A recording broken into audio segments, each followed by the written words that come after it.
Yo, what is going on, people? Welcome to Throwdown Your Questions, episode 367. I'm your host, Tony Polanco, and tonight I'm joined by Emilio Lopez, Sup, people? How's it going? Carlos Romero, Yo, yo, yo, yo. Adam Vale, Yo, how you doing? and Brian Manjoma. What up, what up, what up? All right, man. Shout out to Atari. You know, not the name, not the brand. Adam's and Manny's boy. You know, Not the Teenage Riot. yeah, not them. Oh man, they just reminds me of this other story with Evil Chris. See, everybody. Yeah. So okay, so there was this guy in our neighborhood who used to kind of look like Evil Chris, just shorter. But the reason he looked like him is because, just like Evil Chris, he would always wear Dragon Ball Z Hawaiian shirts. I am not making this up, right? So I called him the Chris clone, right? I just called him the Chris clone, right? And then one day, me and my boy Ralph were going down to the bodega, Super Video Manny, and I see him like, oh, look, it's the Chris clone. And Ralph's like, yo, that's my boy Colgate. I'm like, yo, who's his cousin? Trident? Like, what the fuck? Yo, this my boy Gillette. Yes, my boy Gillette. Yeah, oh my, like Colgate. Like, what the hell? Yeah. By the way, I substituted the word boy for something else. Ralph didn't say boy, Manny. You know what he said. Oh, I was I know. Yeah. Actually, no, you're right. His boy. Yeah, that's what it was. His boy was Gillette, and I was like, who's his cousin? Colgate? Like these names, man. I swear. You know. Were they actual names or were they? No, like that's his. nicknames? You know, that's his hood name. You know. That's his hood. Gotcha. Oh, gotcha. Yeah. But again, but think deeper on that. I called him a Chris clone because he wore Dragon Ball Z Hawaiian shirts. That in itself is crazy. Yeah, that is crazy. Did you? I'm guessing because I had a hood name. Did you guys have hood names and shit?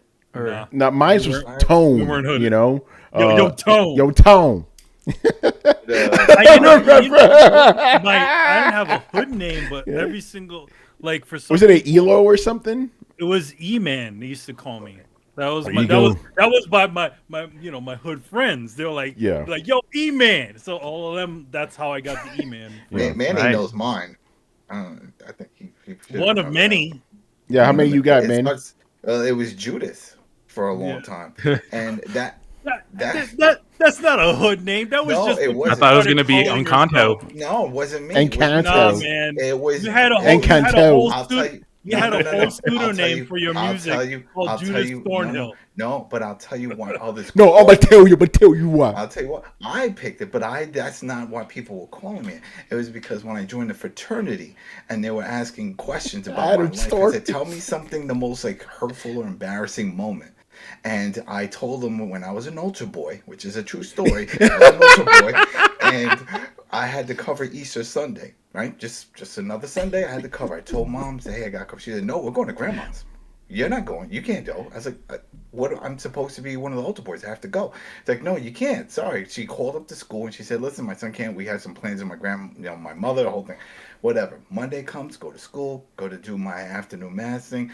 And the priest sits us all down as we're getting ready and starts talking about the what we have to do for the church and why we're part of the church, and that by doing certain things, letting the church down is like what Judas pulled and that type of thing. I was like, that was fucked up. So why is he saying this shit to me? So are you calling me Judas because I couldn't make it? It wasn't my fault.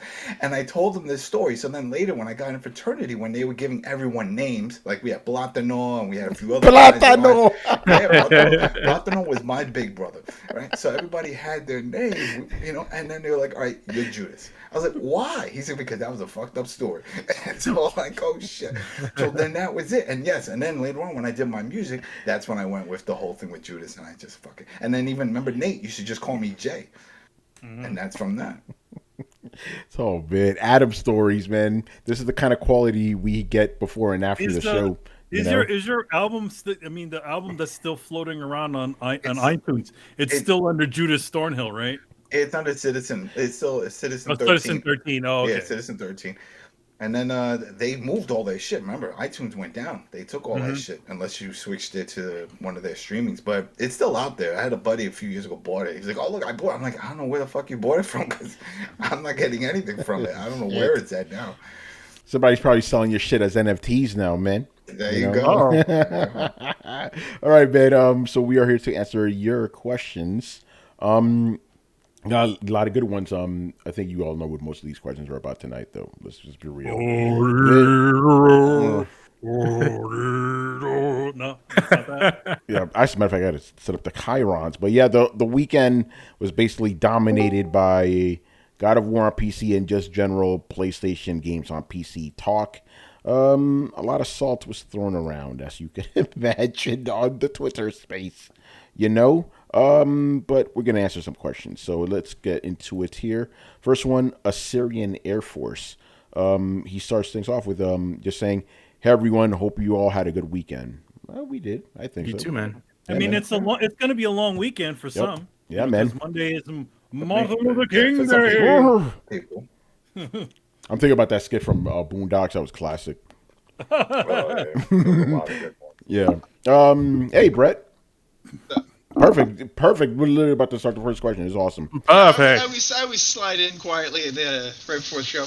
Yeah, you missed a good Adam story before. I mean, anytime Adam's there, I'm missing a good Adam story. Two good Adam stories. Two. Yeah, see? Two. Gotta do it like Dio, All right, man. First question. Would releasing PlayStation exclusives day and date on PC and PS5 hurt Sony since the company primarily makes money from PlayStation? Brett, are you cracking open a bag of chips over there? Sorry. All right. I'll read it. I got to finish anyway, but I'll repeat it. Would releasing PlayStation exclusives day and date on PC and PS5 hurt Sony since the company primarily makes money from PlayStation? Microsoft has enough money to lose money on consoles, but can Sony?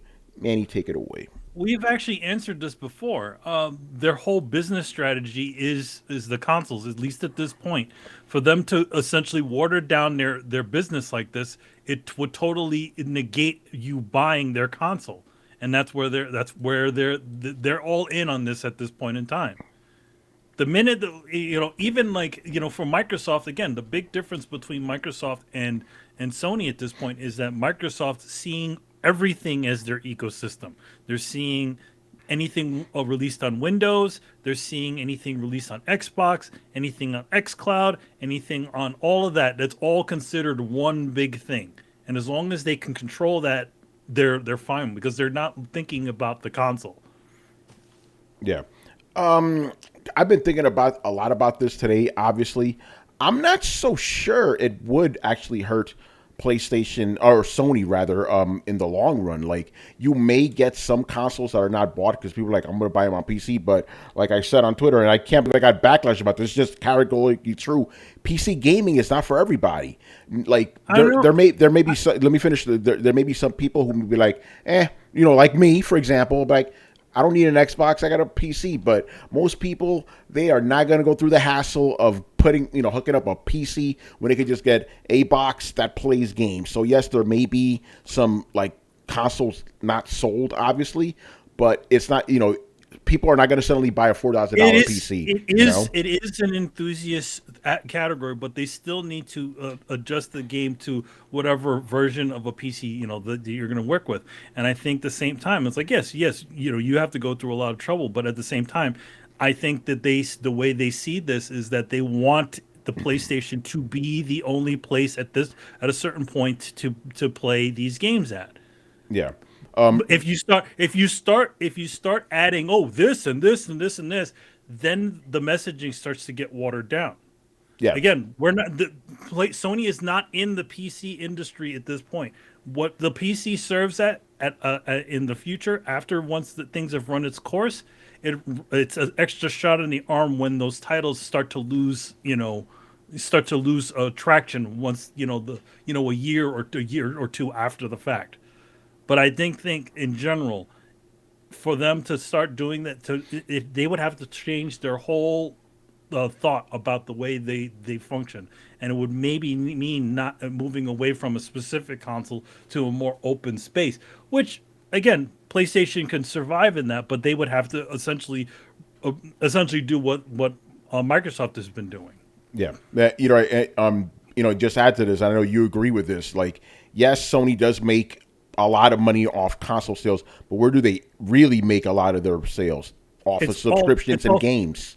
It's off the software itself in general. Like we said, I think we said this literally on the most recent episode of Throwdown. Most of these companies make their money off of the actual games itself. Initially, when the consoles come out, and then that you hear about later, hey, so and so console's now profitable, is because now manufacturing costs have gone down and all the other stuff, and now their consoles are actually making money. But again, part of Microsoft is doing is they're essentially skipping the middleman and being like, you can buy the software anywhere. Yeah, but it works for them because they have an operation system. They have all these things connected to it. When it's PlayStation, I feel like at this point in time, their bread and butter is the actual consoles, but that could change. I think in my opinion, and people are going at this on Twitter, like especially on Tony's mentions. Oh yeah, like it's this whole rigmarole, and it's obviously it all eventually bottles down to some fanboy shit. Yeah. Let's be real here. In my opinion, I think it would be bad for Sony. Not to say, and I don't want people to confuse this with, does that mean that you don't want these games, God of War, to be on PC or Uncharted to be on PC? No, I don't think that's not the case. I think that it's important to see exactly what Sony's main money grabber is, and that's its ecosystem. It's the PlayStation consoles. Obviously, like Manny mentioned, the PlayStation consoles don't sell at a profit, but you know what they do sell at?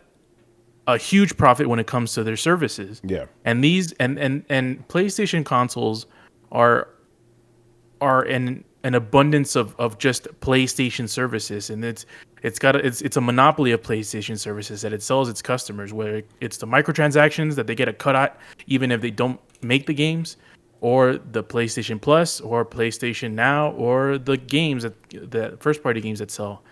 They get a cut on everything. If they sell, and this is my belief, if PlayStation decides to release PlayStation games day one on PC and PS5, it's gonna hurt console sales. To what extent, I'm still not sure. I was just about to ask you, what the extent you think would be? I'm still not too sure, because it's hard to see which landscape we are at, and everyone here has to admit we're going towards the PC route. There's a lot more PC gamers now than they were back then. I feel like PC gaming is gaining exponentially more market share, especially because of Twitch streamers and streamers in general. By the way, hold on, Brett. Yeah, I just hold that thought just real quick, Carlos. Just to add to your point, correct me if there was a time before last year where you saw people in line at midnight for graphics cards. I have never seen that before. So that kind of shows you how big PC gaming is getting. Were they doing it to use the cards or just flip them because they saw the money that can be made with these cards? Yeah, last year was a exceptional circumstance, so that I don't true. think it's fair to count that. You know what? That's a good point. Anyway, get in here. It's more shortages, Tony. Well, just real quick, I gotta intervene. It's this is the first time where it's been this ridiculous. But graphics cards have always in the last 5 years have always had shortages. Every time when I got the 1080 Ti, it was sold out. And this is before This is before Rona. But I've never seen people in line before. It's crazy. But yeah, it got exaggerated. Yeah, I didn't think about it. You're right. It's like the proliferation of Twitch streamers and shit, that's definitely helped the PC market for sure. But like Brett's about to say, it's hard to build a big PC these days. But it's not just that. Like I agree with you guys to an extent.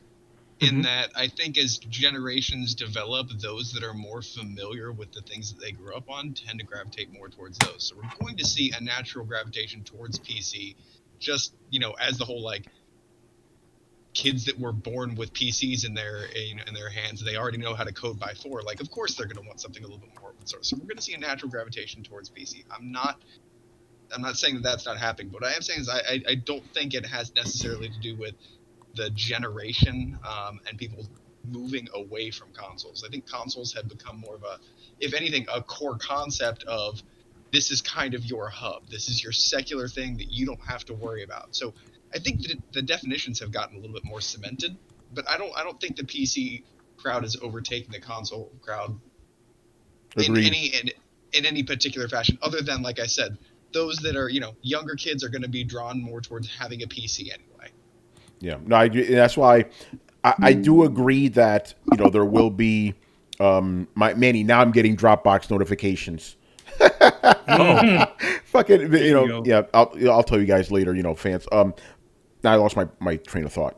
Oh yeah, so this is why I do think Sony will take a hit, but I don't think it'll be like disastrous for the company because again, not a lot of people could afford these big beefy PCs that could play games that are better looking than PlayStation 5. And think about it like this. And Brian, I want you to answer this one specifically. Is it possible to build a $500 or $450 PC with PS5 specs?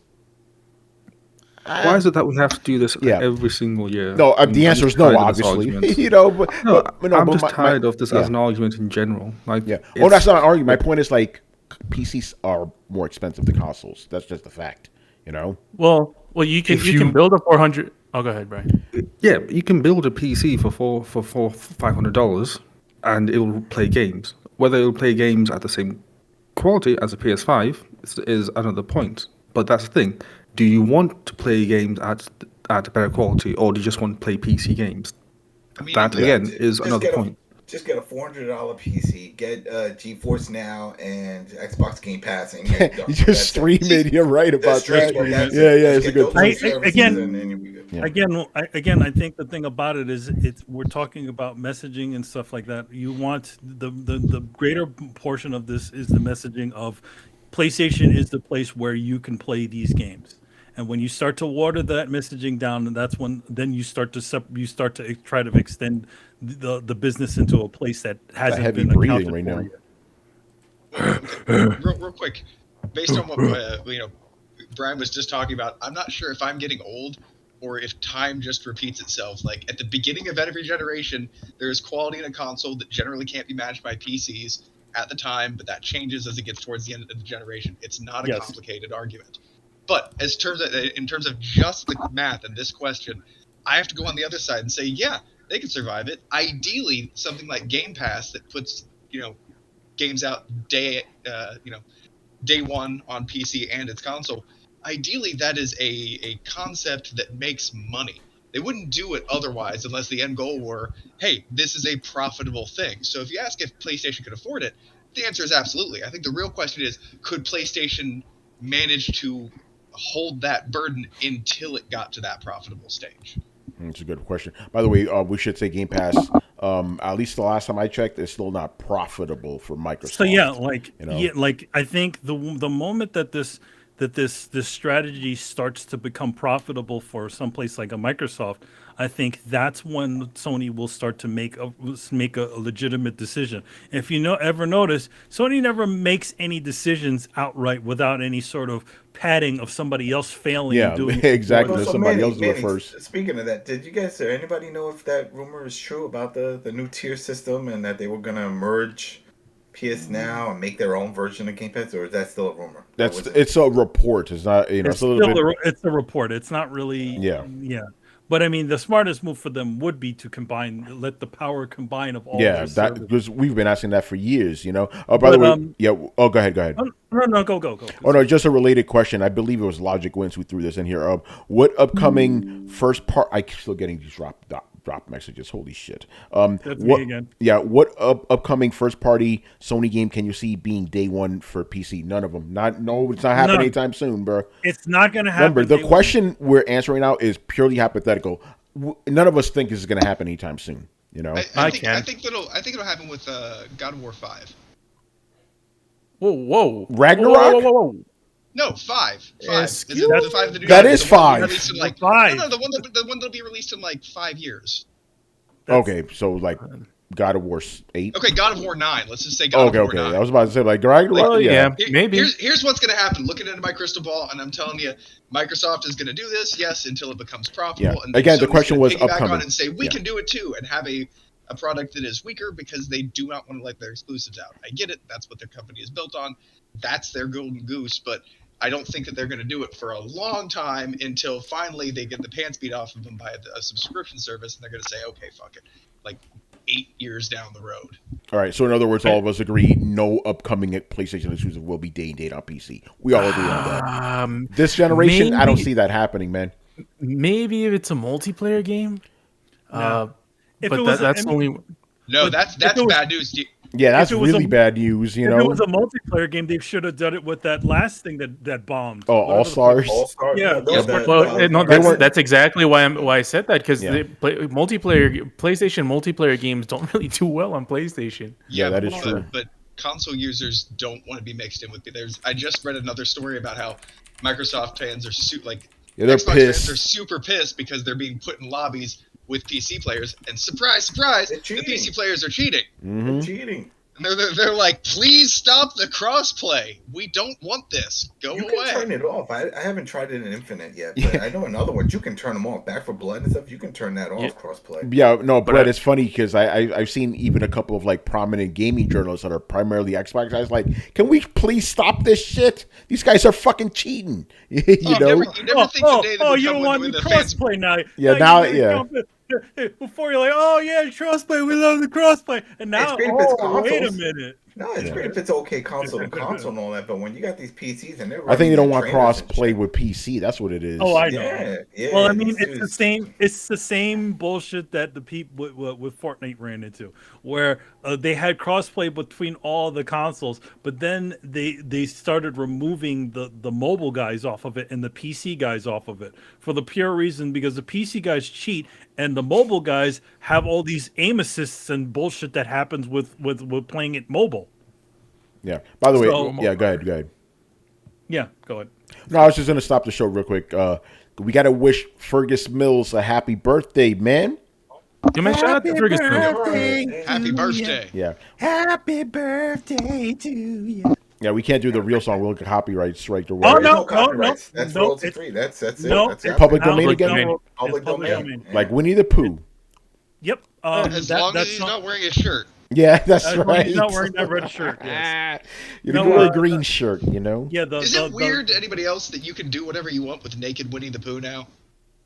Yes. Yeah, well, yes, you can do that, or you can put another colored shirt on. Yeah, no, but just think about the Yeah. the just the image, the naked bear. Do whatever you Well, no, want with the it- naked bear.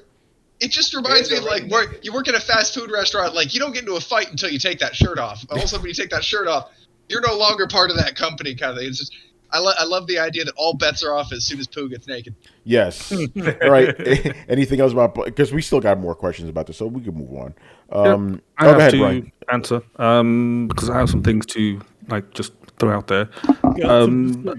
Firstly, people were saying that there's a rise in people jumping on PC. I was like, yeah, that is true. And we've seen this because this is why Sony released the PS4 Pro. They actively put out a statement saying that they themselves see that there's a migration from people playing on consoles to people moving to PC. Hence, they introduced that as a product to help mitigate that, which it didn't quite work out. So again, Sony themselves see that as a transition that people were making. So you can't really argue against that.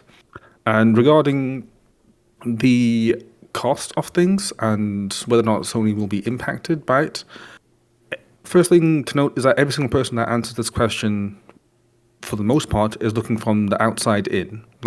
The only real way to answer this question is to look at the costs behind the scenes, and unless someone has an inside route or works on the inside, none of us really know that. So hence, we're just going by what we see from the outside. Yeah.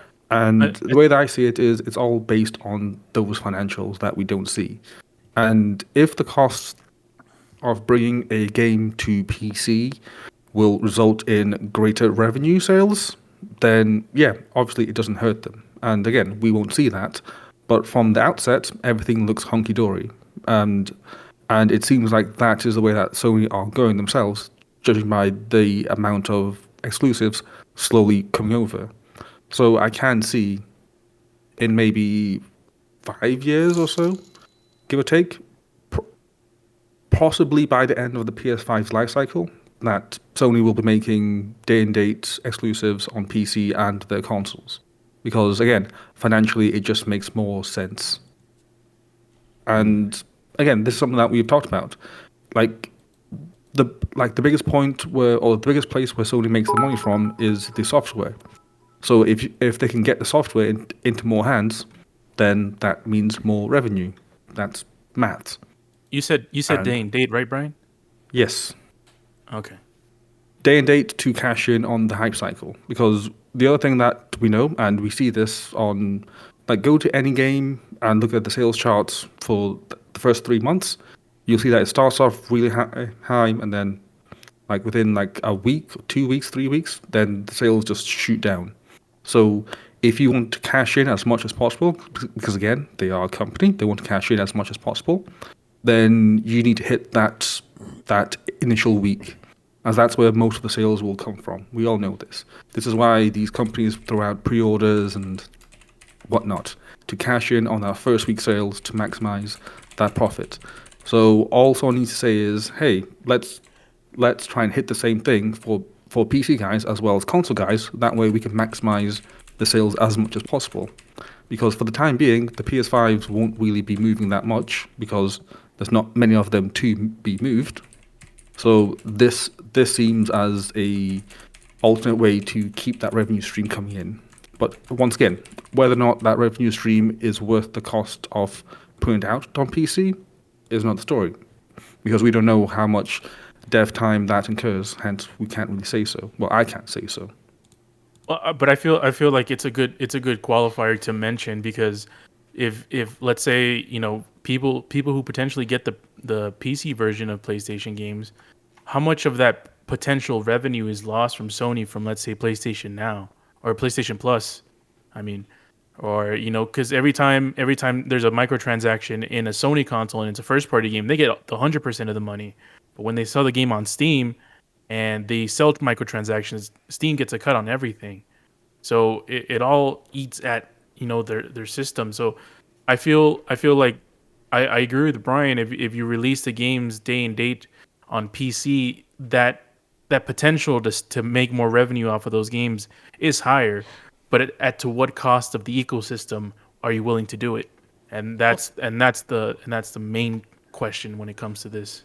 The thing I also want to say is that do they really want to undermine their own console when they're putting out their machine as what they consider the most high end graphical whatever, right?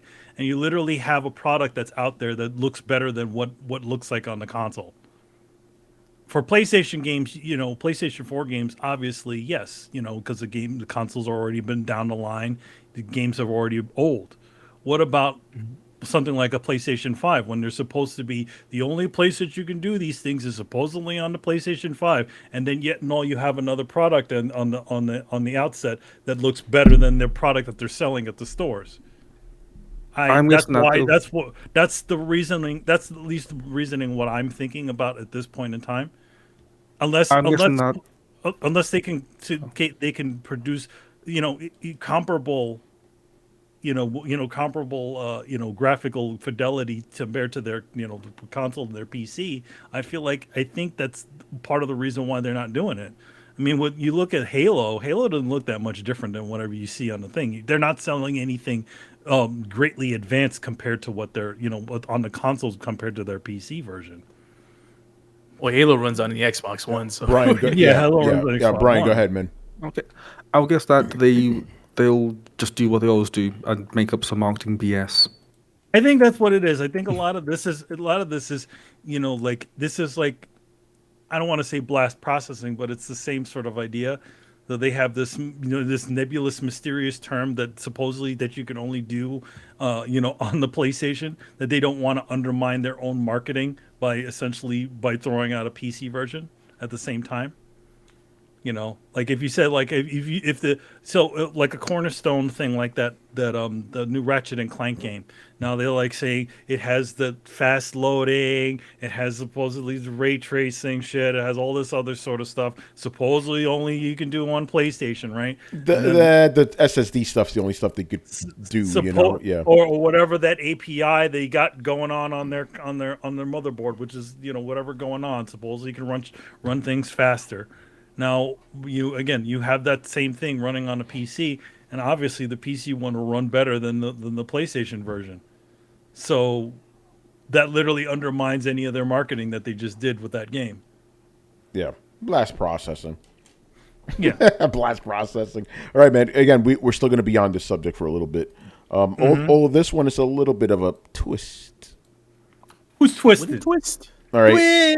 Twist away from me. Okay. Since people want Sony or are demanding Sony put their exclusives I like on. this question. Yeah. Since people want Sony to put exclusives on PC, how come no one is asking Nintendo to do the same thing? If Sony should, then Nintendo should too. So we know why. That? Everyone knows fucking why this topic is blowing up right now. It's the fucking fanboys. Yep, it is the fanboys. It's totally the only reason this is blowing up is because fanboys are mad that they're losing ammo in the console war. Nintendo guys don't give a fuck. They don't care. They don't care. They're totally removed from like the console war stuff. They're just on their Switches playing their games. They don't give a fuck about playing on PC at all. They're playing a shitty version of Shin Megami Tensei. Yeah. Meanwhile, we're playing the real version of Monster Hunter Rise. Monster Hunter, and my PC. On my PC, and it's that, and also it's the Xbox guys. Oh hey, why all these games should be day and date on PC. Hey. And it's like, all right, man, where was that energy fucking years ago? Yeah, no, you're right about that. Now you're interested about playing God of War? Get that out of here. Yeah, meanwhile, they were shitting on God of War when it originally came out. No, fuck that. Even like last month, remember that one guy? He's like chopping through a tree and it wasn't being chopped down. This game sucks. This is the power of PlayStation. It can't even chop a tree down in this stupid game. So they were shitting on even last month. Oh, you can't jump? You can't jump in this game. Fuck this game. Sony sucks. Halo Infinite all day. We got Dante's Inferno. Shit, that's another one. It's blowing up because it's a way for fanboys to go at each other, and Nintendo, like Tony said, they're on the side, playing on the rooftop parties, going on with their lives. They are talking about graphical fidelity, right? We're constantly, with the Xbox and the PlayStation and all that stuff. Literally, people are losing their mind with that piece of shit right there. Damn, talk about the Switch, baby. Come on, it's junk. It's junk. Let's just be honest. It's a piece of shit. But to be honest, that piece of shit's got some games that people want to play. So, and Manny, that piece of shit's selling more than Xbox. Yeah. So there you go. So cheaper than Xbox. And the thing about it is, it's like again, like we always say, that it's all about the games. It's all about what games you got for your console, and it'll make you totally forget that you have a shitty ass version or a stream dash version of some game on there. Just for the plain fact that you can take it on the go. I think that's the deciding factor of this. I don't think people are as judgmental because it's a handheld and they believe that handhelds can't do anything amazing. Yeah. So yeah, there's your answer. By the way, I had to be a little bit of a jerk right now on Twitter, just a little bit. You did it. You did it now. Yeah, but just during the show, but because some guys are coming at me. It's like, I got a $600 PC and it plays games just fine. And one guy's like he said, my PC $600 and I play God of War most at 60 frames. And I was like, what resolution do you play at, and what are your graphical settings? I'm just curious. I try to be nice about it, but you know what I'm really trying to do is like, all right, bro, are you playing that shit all the way cranked up? I doubt it. My graphics card costs more than your PC. Get out of here with that. Well, I mean, but also we gotta be real here. I mean, if they're able to play the game, then that's no. But I'm just saying. But I'm saying, like, bro, come on now. Come on now. Well, I love how Tony has like adopted the elitist PC side of Yeah, things. no, Now. yeah. It's so funny, honestly. Yeah. It's like, haha, But my let's be graphics real card here. costs more than your console. Like, Yeah. I play higher settings than you do. It's like, Tony, you have become what you ultimately hated. No, I haven't that? actually. You know, my point is like, Dude. is he playing? No, listen. Let me answer this question. Answer this question. If you You go want to on. go back in time Yeah. and argue with yourself Yeah. from like 5 years ago, you would say to yourself that you've become an asshole. No, but I haven't, and I'm going to explain why. Lanny? Yeah. Okay, Carlos, so I can't. Am I wrong here, Yeah. or am I missing something? So I can't explain myself. I'm waiting to hear the other side. Let's hear Yeah, this. let's hear. Yeah, that's all I'm going to say. Let's right? hear the. Judge Judy says, Tony, go. Yeah, because this guy's trying to make the argument that you could play, any game on PC, no matter price. That's fine. I'm making arguments like if you want to play this shit all the way up with the max settings, you need more than $600. If you want to play it at $600, that's perfectly fine. Do you?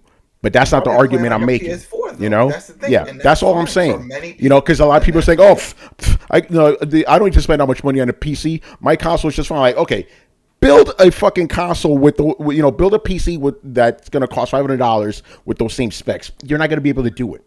And that's just not boasting. That's just a fact, But if you come at me and go, hey, I built a $600 PC, I don't give a fuck. It plays games just fine. Fantastic. That's great. Good for you, So that's fine. But it's these guys that are trying to say, my experience is just as valid as yours. Let's just be real here. Let's just be real here. That's all I'm saying. Now you guys go ahead. Ah, man. That's still the elitist approach because only 1% can actually get those video cards. How's it feel to be part of the master race, Tony? I'm not part of the master race. Fuck those guys. I'm with Tony on this one. Here's the thing. There's two different arguments. There's whether you can game on a PC, which absolutely everybody agrees. Everybody can. Yes, you can game on a PC. That is a perfectly valid experience. No one's taking that away from anybody. Even more with streaming these days. Like you can get a lot out of the bar to enter, especially the PC market, is low, considering it's a low cost of entry and it's really cheap game prices, right? Yeah. But the other argument that people have is, they're talking about value for gaming. And when you do that, you need to contrast or compare it to something. And so the argument then becomes, do you get the same experience for $400 on PC that you do on console? And the answer most often is no. But like I said before, at the end of the generation, that tends to flip-flop, right? So Tony isn't being elitist in saying that, hey, $400 PC does not match the $400 console, whereas my $3,000 PC beats the pants off of it, right? He's saying that he's validating the value of the console, but then he's also throwing in there I got a $3,000 PC and it's my favorite because it just kicks everything ass. We must be in bizarre world than elitist, I think. We must be in bizarre. I'm just stating a fact. We must be in bizarre world because Brett's agreeing with Tony. Yeah. But Who are you, Brett? Brett just definitely that's a variant. That's variant, Brett. Yeah. No, but the point is there's two different arguments here. You want to say, hey, I don't have to spend $1,000 to play a games on PC. Yes, absolutely correct. That is very true. Yes. But you can't say I'm having the same experience on a $600 PC that somebody else is having on a $4,000. No, you're not. That's just a fact. Just like you are not going to be getting the same experience on a PS4 that you are on a PS5. That's a fact too. They are getting the same experience. They're just not getting the same visual performance on all of it, but it's still the same game. They're not certain features taken out. Not like when Call of Duty made the upgraded version from the 360 to the Xbox One, and then they removed the campaign because they said, the campaign can't run on it. But these are the same games. It's just not going to look as good. Yeah, and I also have to throw this because these people are annoying. It's like, you think I just use my PC? What am I using my PC for right now? Am I gaming right now? No, I'm hosting a podcast. You need something beefy for that. I do video rendering. I do work. I hate that argument. It's like, oh, you bought a $4,000 for PC or whatever PC, and you're only using. No one uses a PC just to game. That's stupid. No one does that. So you get a little bit more value out of a PC than just gaming. But a lot of these guys, again, they try to twist the fucking argument around, to validate shit. But it is what it is, man. Very interesting conversations on Twitter. I'll just say that. With that said, yeah, again, just sum it up. Nintendo guys don't give a fuck. Nintendo guys do not give a fuck. No, they just want to play they want to play their games, and that's fine. I mean, if they're in general, if they're going to start arguing that their graphical fidelity is at the level of everything else on the market, they're probably delusional. Yeah. But at the same time, most of them they're happy enough to play their games, and I think that's just the way it is. Yeah, no, they're happy. Again, blue ocean. Nintendo can literally sell them a whole generation's worth of titles from a previous generation, and they just gobbled that shit up.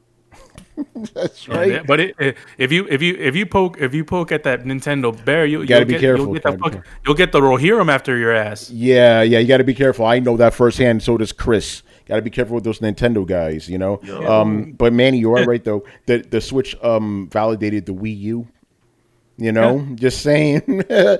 People like those games now, don't they? It's like, yo, where were you motherfuckers when this shit was out before? Yeah, you left Carlos alone. You left Carlos alone. He was the only one, man. I was on the island by myself with Wilson. No one else. Yeah. Just to go back, I thought the conversation was different with what you were mentioning, Tony, because I have seen that conversation, a different conversation that's kind of similar to the one you were mentioning. Yeah, the one where it says you can't get a PC that does what the PS5 does. Yeah.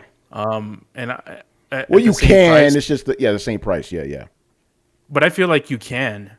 Oh, for $500. For $500. And by the way, I'm being generous with $500 because really it's $450. That's how much it actually costs to make a PlayStation. They just charge you an extra $50. Yeah, so close to that money. I mean, it might be more, but then again, like you mentioned, you can do way more on the PC, so it's not a 1-to-1. Yeah. And a lot of people forget that. It's like it's not just for that. It's like you spent that much money just to play games. Like that's literally everything else, bro. And like Carlos, just to go back and Brian, you go next. I need to just incorporate that into my thinking more. You're right. It's like Twitch streamers probably help PC gaming a lot. I literally didn't think about it, but you're 100% right about that. I Twitch stream on consoles also. You can't. Oh yeah, for sure. But like, I'm again, this is just me just saying this without any real evidence. But I suspect probably the top 5 guys that are streaming are probably streaming on beast ass PCs. Oh yeah. My family chipped in to buy 2 gaming PCs for my nephews. Oh shit! For Christmas. So gotta have those RGBs. You gotta have that shit. Brian, what's up, man? Get in here. I was about to ask, in that price point of yours, in the hypothetical $450, how is PSN Plus being factored into that? I don't think it is, to be honest. Because if you don't factor it in there, then you can't have a comparable experience by definition because you can't play online. Well, isn't PS Now already like available on PC? No. As in for the PlayStation side, because if you just say okay, it's $450 for the console, fine, but then you have a console that can't play online games. And hence, it won't be the same experience. Like, you can say that, okay, it's $450 for the PS5, and then it's wherever for Call of Duty, right? Yeah. But then that Call of Duty experience is without online, because you can't go online without PSN Plus. Okay, whereas Brian, on the PC side, you don't need it. Wait, Brian, I'm confused, but if you build a PC for that kind of money, you could just put Steam on and you're good to go, right? No, I mean, for the console side. Yeah, that $450 doesn't include PSN Plus, right?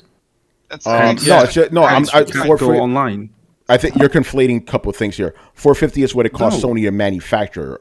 Understand? Yeah, but okay. But then you're saying that like, can you build a PC for $450 that has the same experience as a console? No, right? that has the same specs. I'm not talking about the experience. I'm just talking about the specifications. Yeah, okay, same specs, but the idea is that it is equivalent to a PS5. Yeah, I'm talking about specs. I'm not talking about all other stuff. I'm just talking about pure specs and numbers and all that. That's all I'm talking about. I'm not talking about those stuff because you're right. That is a little bit of a different conversation right there. Oh, actually, Right. what's your ultimate like point with that? Because now I'm curious where you want to go with that. He was saying that you didn't factor in the cost of having to pay to go online because PC players don't have to go online. And Brian, I will accept that argument. Is that what it was? Hold on. Yeah, I it's like counter you with the cost of an operating system. Well, that's part of the cost of the Yeah, that 450 isn't just hardware. That's $100 worth of minimum, $100 worth of operating system because when you're pricing shit. No, these days, pirating. No pirating. no. I was about to say, like these days, you actually don't need to activate Windows to use it, That is true. and You get free Windows now? also yes. Oh. You'll just Go hit that to watermark Lions. on the bottom right. Yep, go to Lions Tech Tips. He did a video as to why he doesn't activate his Windows, and he even outlines it and says that he can still use it for gaming and stuff. Okay. I know. I was freaked out by that. I was like, that's not right. I can confirm that because that's what I did with my Yeah, PC. man. All right, let's move on because we still got a bunch of questions. We're still going to be on this subject though. Go ahead, Adam, real quick. Yeah, you said a watermark. Does a watermark count on everything? Like, let's say if you were streaming something like this, a watermark would appear. I don't know, Carlos. It depends on which. It's difficult for me because I use different 3 monitors, so it only shows up on one of them. There? It's only on Talk one of about flexing, right? Oh, Yo, man. You know you have Don't to. tell man. me these motherfuckers getting the same experience I am. Yeah, you know they're not. They're Man, not.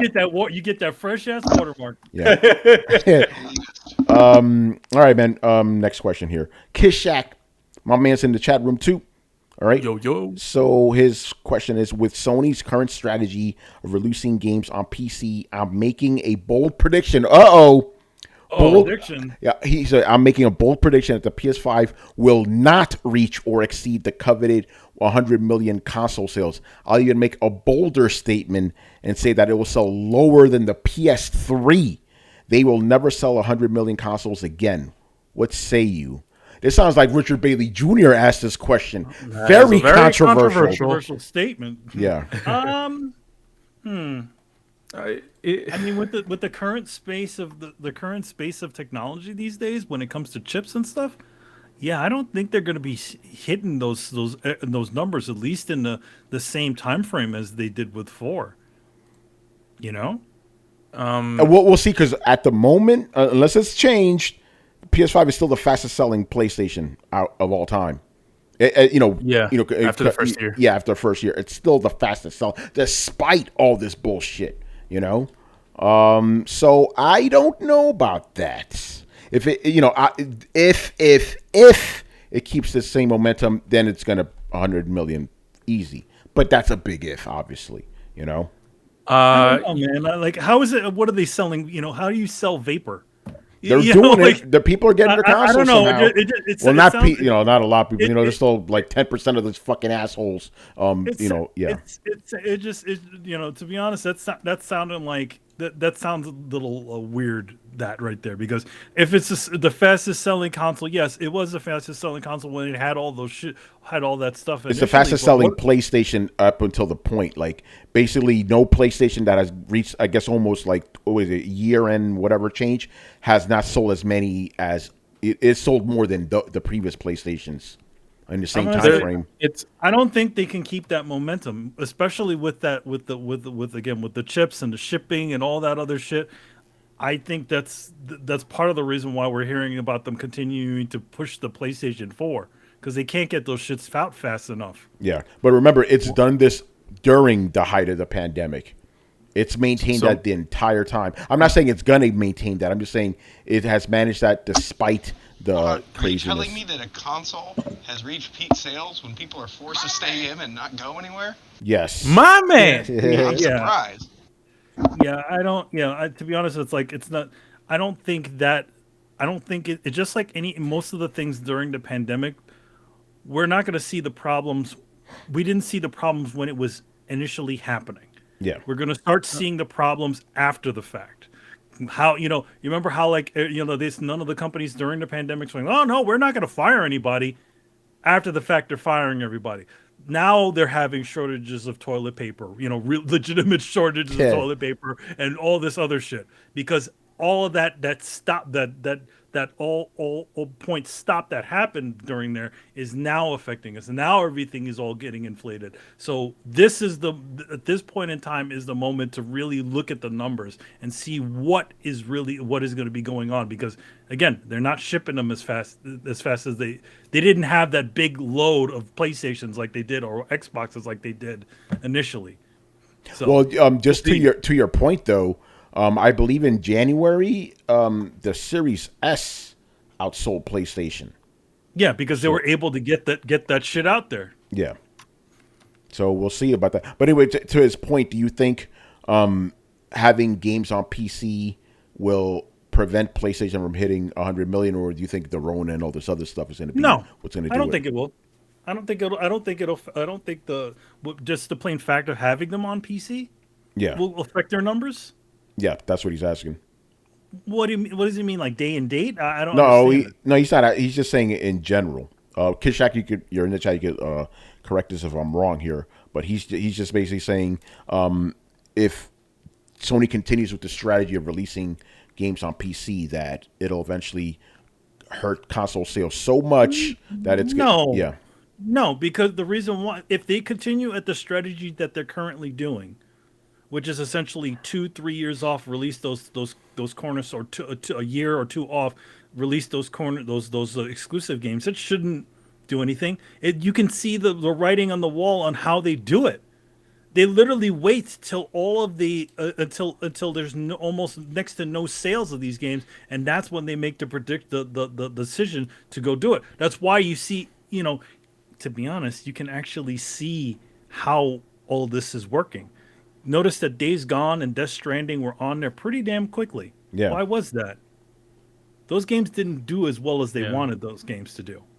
Those are despite Days Gone selling 8 million, but yeah, that's a whole other story. No, but I'm saying like the initial PlayStation launch for Days Gone wasn't amazing. After the fact, it got better. Yeah. But I think and that's also the same thing with Death Stranding. I think that game didn't do as amazing as they wanted it to. Yeah. But now the big dogs are coming, right? Yeah. Now you got God of War coming, and before that you had Horizon Zero Dawn, which was what, 3 years out? Yeah. And you got to chat it. You see, and you got you have again another older game. They're essentially you can see exactly what they're doing. They're essentially giving themselves an adrenaline shot after the fact. Once everything is run its course, that's when they're going to do it. Yeah, I've said this before. This is my not bold opinion. All the major PS4 games will be on PC. Guarantee you that. All the major PlayStation exclusives. I don't know about Bloodborne though. That would be fucking nice. But I'm talking about the major Sony Studio made ones. They're all coming to PC. All the PS4. And I also think I'm going to say you're not going to see, with the exception of a certain titles, I don't think you're going to see any legacy on there. I don't think you're going to see God of War 1, 2, 3 on PC. I think they're still going to continue to lock those down. I think you're only going to get the ones that people, the recent ones, and not the previous ones. Well, the other reason I say that is because, PS4 games, x86 and all that, they're going to be a little easier to translate over to PC. Other ones are going to take a little bit more work. No, God of War 1 and 2 are already on x86. They were on PlayStation 4. You can easily, with PlayStation, God of War 1 and 2, when? Yeah, God of War 1 and 2 came out on the HDs came on PlayStation 4, didn't they? HD collection. No. Yeah, the HD collection. Not on PS4. No. Didn't it? Oh, okay. No, that's PS3. Yeah. Okay. I was like, shit, I would have bought those day one if they came out, I stand corrected. No, but okay. But yeah, most of the ones that are if anything, you're going to see a lot of the ones that are on the more recent consoles coming out, and you're not going to see, you're only going to see certain ones. Yeah, because they're going to be harder to make. I agree with that. But yeah. They're not gonna go back in their legacy. I mean, would you see here's an interesting question. Would you see previous Ratchet and Clank, the remake of 1 on PC? That one 2016, yeah, that could come out on PC. That come out, No, that could come out because it was a PS4 game. The other ones before that, I'm not so sure. Anybody else have anything else to add about this? Because the next question is kind of a lead into it. Yeah, I just to go back to the original point, was mentioned. The PlayStation is producing the number of consoles that they wanted to produce initially. Yeah. They're just there's a surplus of demand for the console, and it can't meet it because of the shortages. So that's why we're getting the PlayStation 5 is exceeding the best-selling PlayStation console of all time at the point where at the 1 year mark. It's because it's producing the consoles that it was producing, but with the Rona and all this stuff, and just more people wanting to get it, there's a huge demand for the console, and they just can't meet that demand. Yeah, Because FOMO is a motherfucker. Carlos, I'm glad you said that because Sony did say that they're not going to lower their projections as far as PS5 goes, manufacturing. They said they're going to produce the same amount this year that they plan to. It's just in addition to it, they're going to add PS4s because of the demand for PlayStation. So I guess that's going to keep going until the rest of the year. PlayStation 5 is still going to be the best-selling PlayStation console, for a while. Kind of funny. It's Sony is inadvertently using Nintendo strategy. Yeah, That? Was it it's not an artificial demand, but it is the same sort of idea. Yeah, artificial Artificial scarcity. Yeah, it's official scarcity. It's actual scarcity. It's actual scarcity. Yeah. I would say the Nintendo actually lowered their projections for this year. So there you go. Will day one exclusives on PC be $70? Who knows? No, that's another. another question. Sony, if they're gonna do that sort of stuff, if they're gonna do day and date shit, does that mean they're gonna blow up the price of a PC guys will not be happy about that. They will not be happy about that shit. Yeah. So to be honest, I feel like the way they have things going right now, it's actually at a nice medium. You eventually get those cornerstone sort of titles if you wait long enough, and or you can if you want it day and date, you can get it for your PlayStation. I mean, it doesn't seem wrong to me. Yeah, no. Shout out to Breast Dog, by the way. And it doesn't seem to affect their messaging. No, it doesn't. Brett, I guess his dog's barking. He can't talk right now. He said he had to make a point. Okay, I have some. Go ahead, Brian. Thank you very much, sir. You too. I got pizza and shit. Yo, man, somebody get some pizza, yo. Give me that Oh pizza. shit, my mic's on. Fuck. Yeah. Yeah, no, I got some pizza, yo. Nice. Okay, so here's the point I wanted to bring You up. have pineapple on that pizza? Oh, better Of not. course not. No, I'm not a fucking sadist. Yeah. Just checking. All right, Brian, you go after Brett. Go ahead, Brett, before you eat your pizza. Okay, so in terms of the PlayStation selling this much, one of the things I kind of agree with is, last generation was one of the biggest fall on your face kind of things I've ever seen in my entire life. I have never seen a system just face plant as hard as the Xbox did last generation. It was quite frankly pathetic. You gotta watch that play on. Did you see that, Brett? The Xbox documentary, the 6-part. Oh no, I need to go back. Yeah, they talk about it. They bring it up. They're like, yeah, it was just a fail from the get-go and then pretty much abandoned, which let Sony pretty much run rampant for an entire generation. So while I think that it will sell well, I think we're going to see the scales balance out a little bit in terms of ecosystems. I think the gap is going to get smaller. I don't think Xbox is going to overtake PlayStation in sales. No, that's not going to happen. But I think the gap will close a little bit, and that will eat into some of how many PlayStation sell, because last generation Sony was the undisputed console. Yeah. That's just a fact. And if you see how Uncle Phil keeps talking about everything, he's like, we're not here for the console wars. We're here for the games. And he's right, because with Game Pass, that's the Trojan horse into everything. And if he can just buy up all these studios like they've been doing, and then have Game Pass on all these other platforms, then they don't care if the Xbox Series X is just a secondary console, or just like the second when it comes to the main consoles. It's always PlayStation and Xbox. They don't care as long as the main streaming gaming service is Game Pass. Yeah, it looks like he drank the Kool-Aid. Yeah. It's true. The Kool-Aid tastes good with more sugar. It's all about the ecosystem. Again, they're not talking about console wars, and I think it's a good strategy, because again, what I've said, it's the games, it's the games that usually make the money for these things. So what if at some point there is no Xbox? What if Xbox was just a service? We've said this on the show 1,000 times. Oh yeah. Mm-hmm. And we're going to keep saying until we right. You know, and I know a couple of guys were pretty mad about that idea, where they don't, you know, they were so into the whole idea of having a console that it didn't open their mind to what the future could be. Again, the strength of Microsoft is their software. Why wouldn't they just want you to have a software solution rather than an actual console, a console that's sitting there under your TV? Yo, man, they call Microsoft, not Micro Hard. Yeah, yeah, man. Again, like them making deals to put the damn thing in your inside of your television. That was what they always wanted to do. That's what they wanted to do for a long time. Yeah, and I think just to answer Kishak's question, it was Kishak, right? Yeah. If I don't think it's gonna affect it because. Like Manny mentioned, they're not day and date, and we don't foresee this to be day and date for some years. Although I will say,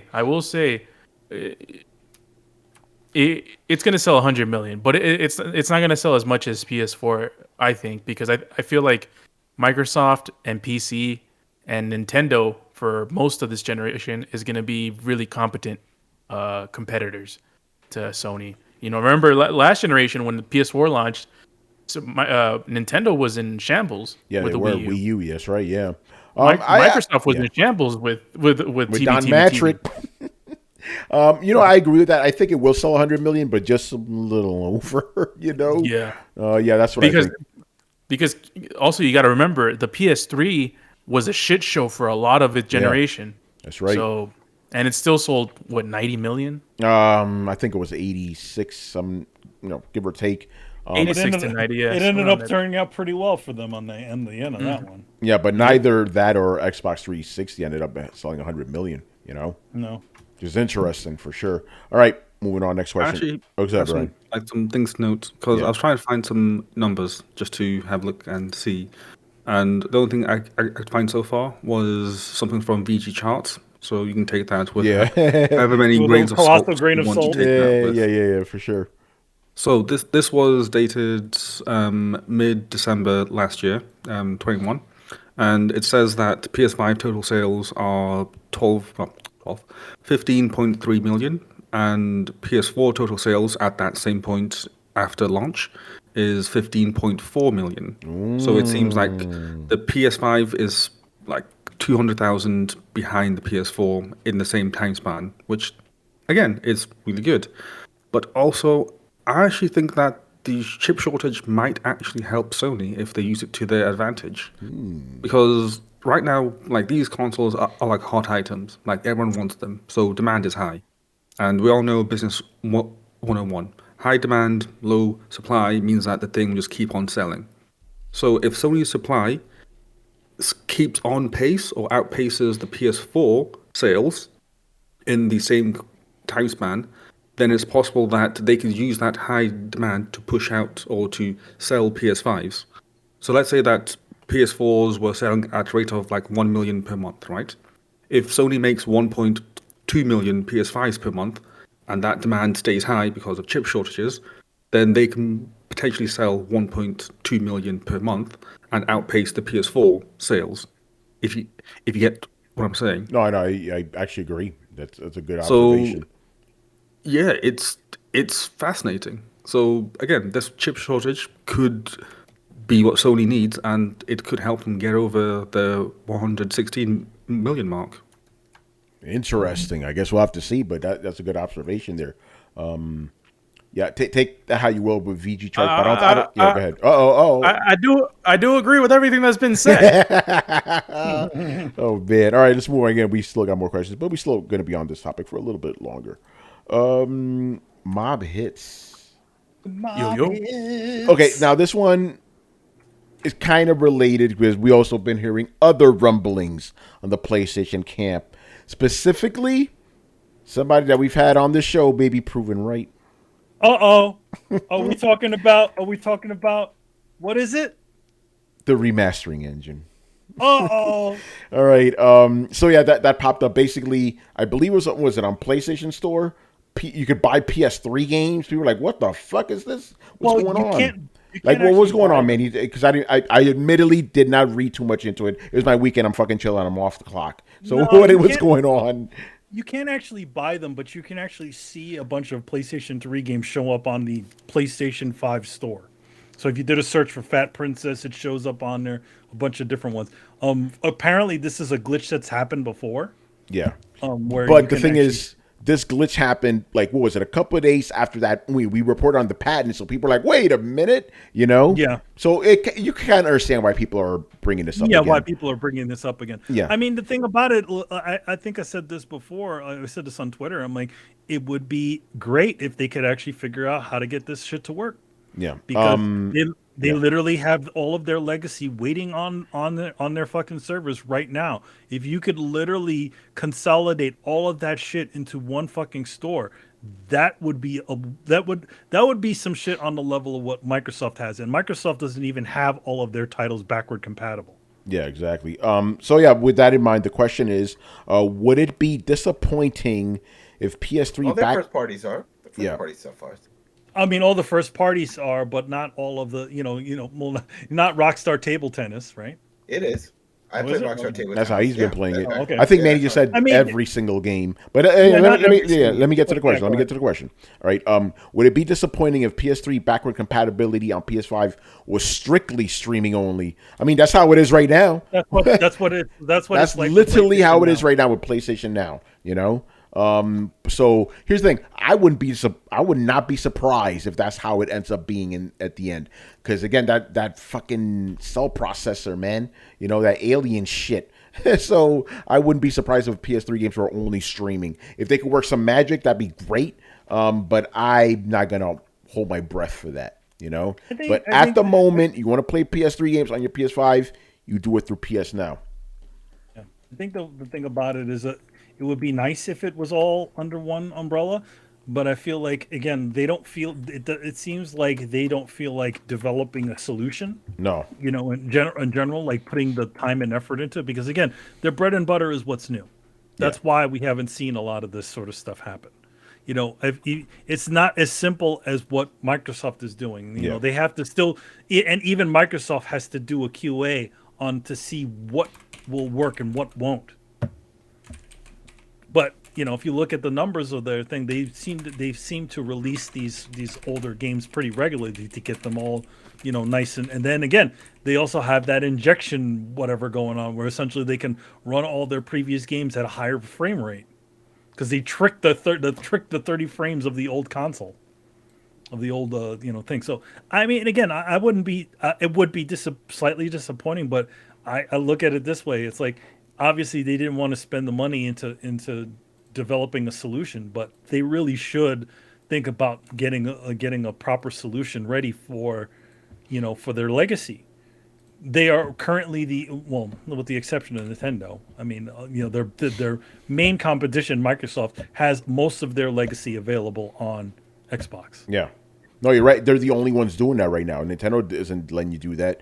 Neither is Sony. Microsoft's the only one that literally has all their generations represented, and there's a reason for that. There's a reason for because that. It's all under it's all made by the same company, Well, that, and also they even said it in that documentary. They're still trying to play thank you and sorry for what happened with the 360 and the Red Ring. Yeah. And then of course with the Xbox One, and how that fell apart. And they're like, shit. Now we're back at that Red Ring situation. Now we're saying we're sorry. We're back about the games. They dropped the Kinect. They dropped the movie studio. They're like, game. We're sorry. You wanted the old games. We're not gonna nickel and dime. Fuck it. It's all there. There you go. Play them all. It's all. We're sorry. And they said it. That's what we're doing, and that's what they're doing. So it's interesting. Yeah, that's cool though. Better for the fans. I mean, again, like I don't know. Like, it's sad that the legacy is sort of lost that way. There's also quite a bit of games that you might want to come back to play. There you go. Yeah. Look at that. Yeah, Forza controller, man. There you go. It's a good controller. Get that Forza. You can play all your play Forzas. God of War on PC with this shit. that shit looks nice, man. Not only that, the feel is so good. Carlos, did you play? Do you have this? Like, the rubber back here is crazy. You know? Oh yeah, I have that on my Sonic controller. Yeah. Ooh, it's good. It's so good. It's so good. I know the PlayStation people were like, ah, when they saw those Xbox buttons on the PlayStation game. Yeah, right. Is that B? What the fuck, B? That's B for bullshit. Man, at least it's just not all backwards like on a Nintendo Switch control. Fucking, I hate that shit with the. Oh yeah. Yeah. Well, Adam, do it. What? Do what? Pero why? Oh, see, you got me. Better why? Why you gotta do this? Why? What, to prove that you could be different? This is a dumb way of doing it. Not officially. Look at the fucking. I don't know if you guys like. Why is A there, bruh? No, A should be here. Exactly. Damn it. Here's the thing, though. Officially, because Nintendo created that control scheme first. That's right. Theoretically, everybody else is fucking wrong. Yo, bring out that 8-bit dude, man. Show him how it really look. No, but isn't it based off of the XY axis, right? And then with the A and B? No, that's not. I thought that's what it was based off of. No, I think you're just being fucking weird, you know? No, The original measurements. Nintendo had it originally that way. They had A and B, in that direction, and then they just put it but over the X on and Y. But the X and Y didn't need to be that way. Well, they put it on there. Yes. Yeah, That's the way it was on the Super Nintendo, man. All right, I got one question then. What does ZR mean? It means these nuts. You know what I mean? Like, Yeah. I know it's right trigger and all of them are, right. But Z, where does Z come from? What the fuck is this Z? Because they needed another letter.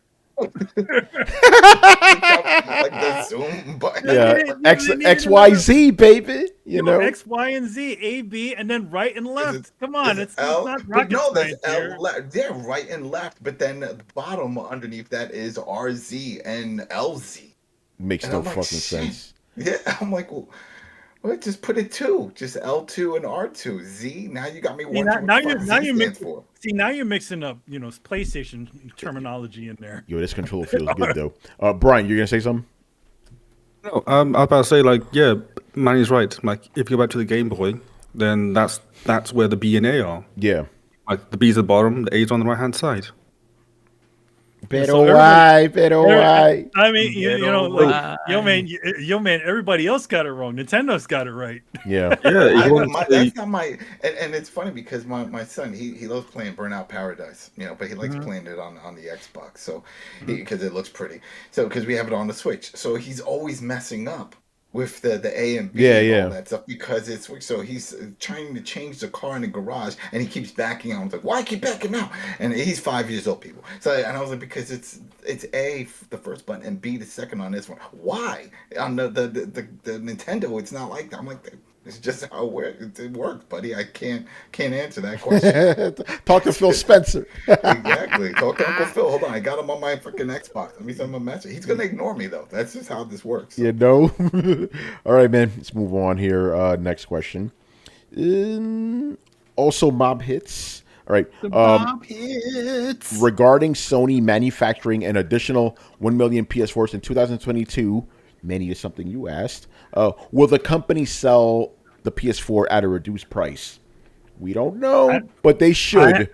They should, but knowing Sony, they won't. They won't. Let's just be real here. They won't. They will release it for that original fucking price, which is. Wait, are they releasing just PS4, PS4 Pro? Like PS4, just regular PS4. Just regular I was assuming PS4. there was going to be a modified version. Nope. Because the PS4 is old shit, man. That's old. No, it's just a regular ass PS4. It's the new model of the PS4, but it's a PS4. Yeah, but that's what I'm saying. Call it new PS4, and then it's going to be the Pro pretty much, but at the PS4 standard. Guys, they're not doing that. Oh, Adam, you weren't here on Thursday. Here's my cynical take on this. I think the reason they're not going to sell you the PS4 Pro is because they want you to buy the cheap PlayStation, so when the PS5s are more readily available, you'll go buy that. Because if you buy a PS4, you kind of don't need a PS5, But if you have the old ass PS4, you'll be like, oh, PS5's available now, let me go buy it, So that's my cynical take, But yeah, it's just regular ass PS4.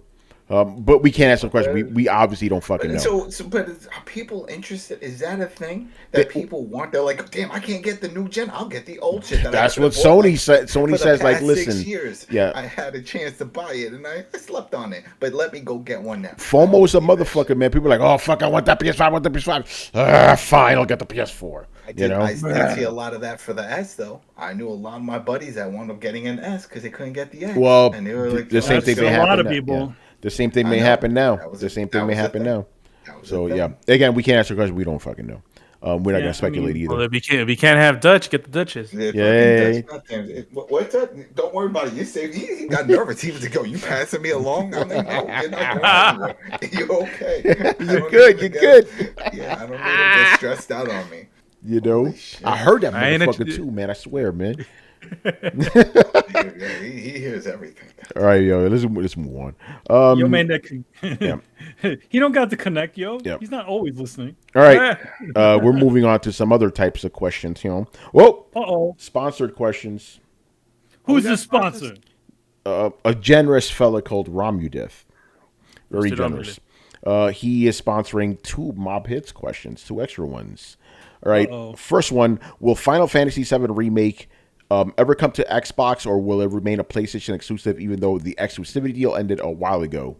Again, we don't know. Who knows? I don't know. I mean, to be honest, like if again, like when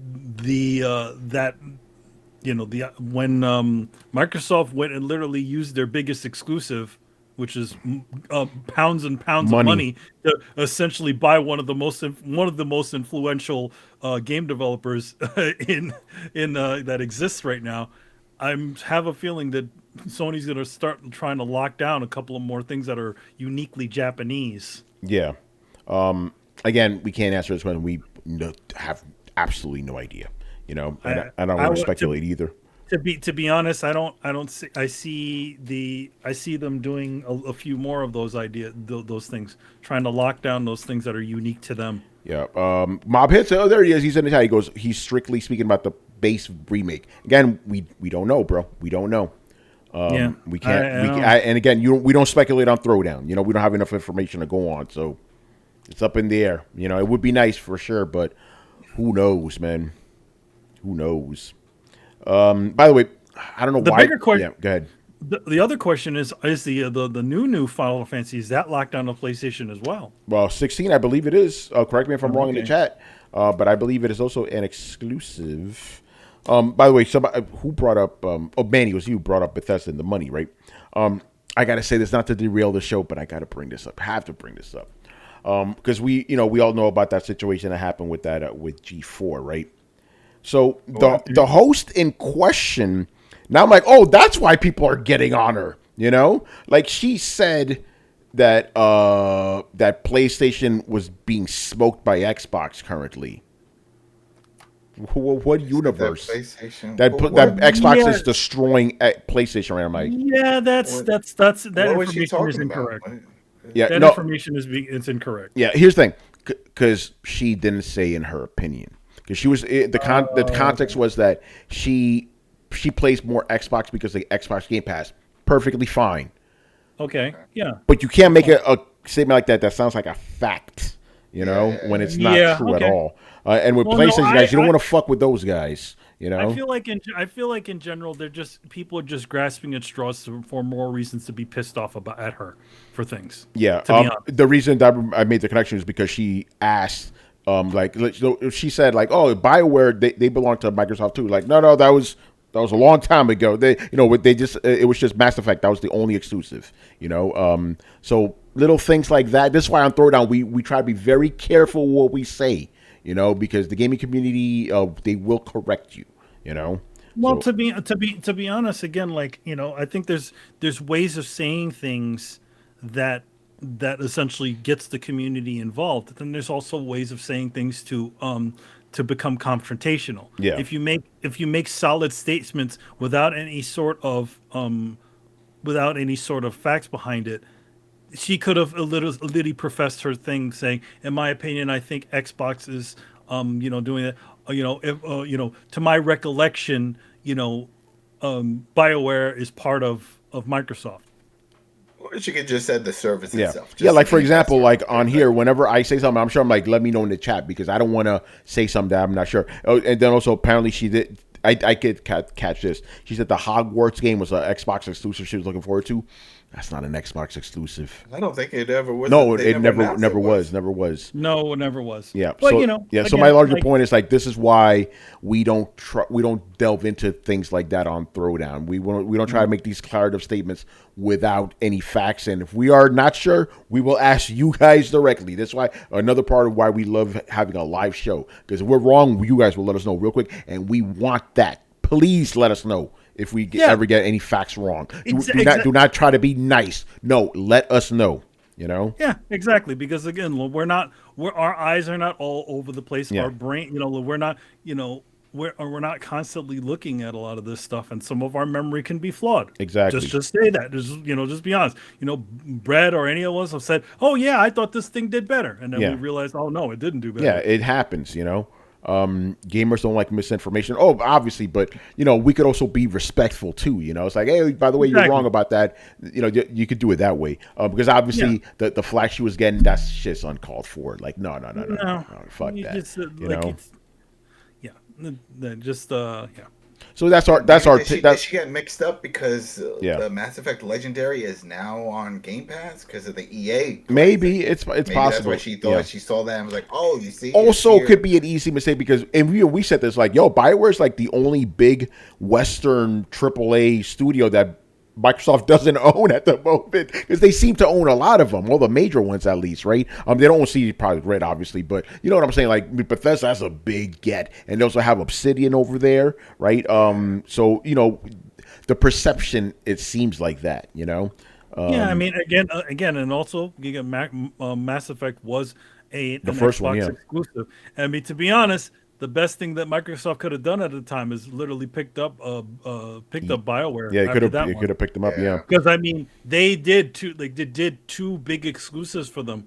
Supporting them. Jade Empire, right? They did Jade Empire. They did. And Knights of the Old Republic. That's right. Knights of the Old Republic. Yeah. All those games were exclusive to Xbox. Those weren't run on no PlayStation 2. Yeah.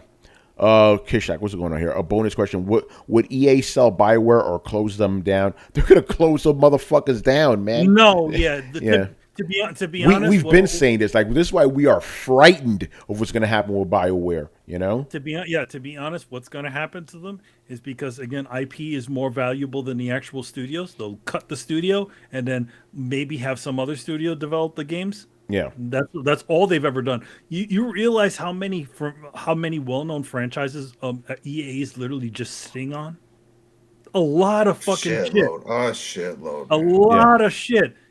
And these are all from studios that weren't weren't doing what they wanted them to do.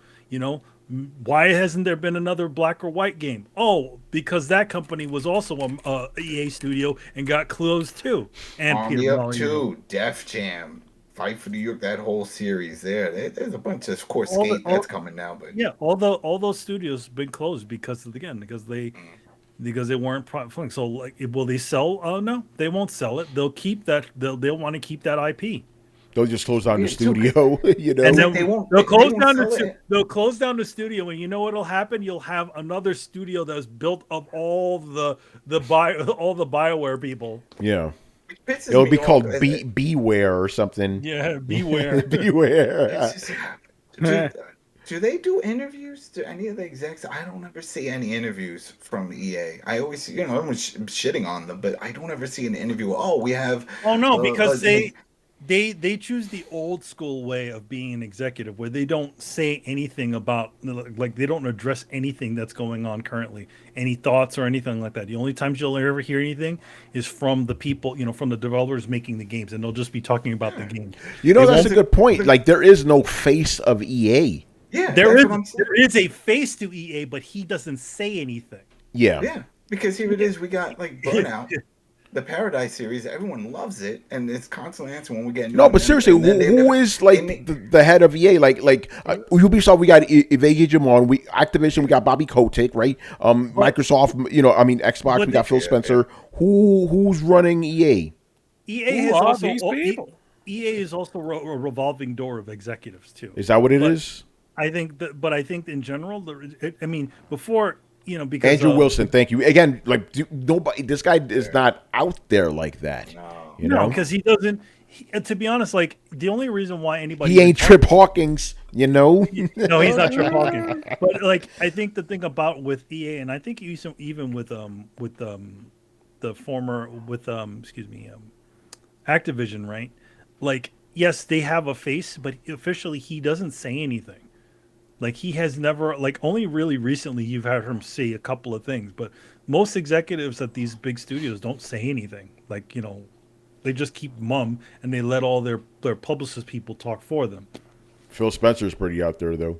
My Well, man's no, I everywhere. mean, You know, well, I mean, yeah, like he's everywhere, but like the what was your who's the boy Jim Ryan's everywhere too. You know, Jim Ryan, but I feel like Jim Ryan is one of those guys who wants to be one of those old school executives who don't want to say anything. yeah, but he's still he's still doing I think presentations. I think the reason why they do they put him out there is because it's part of the job of being the head of Sony. You have to sort of address Or head of PlayStation. Head of PlayStation. Sorry. Yeah.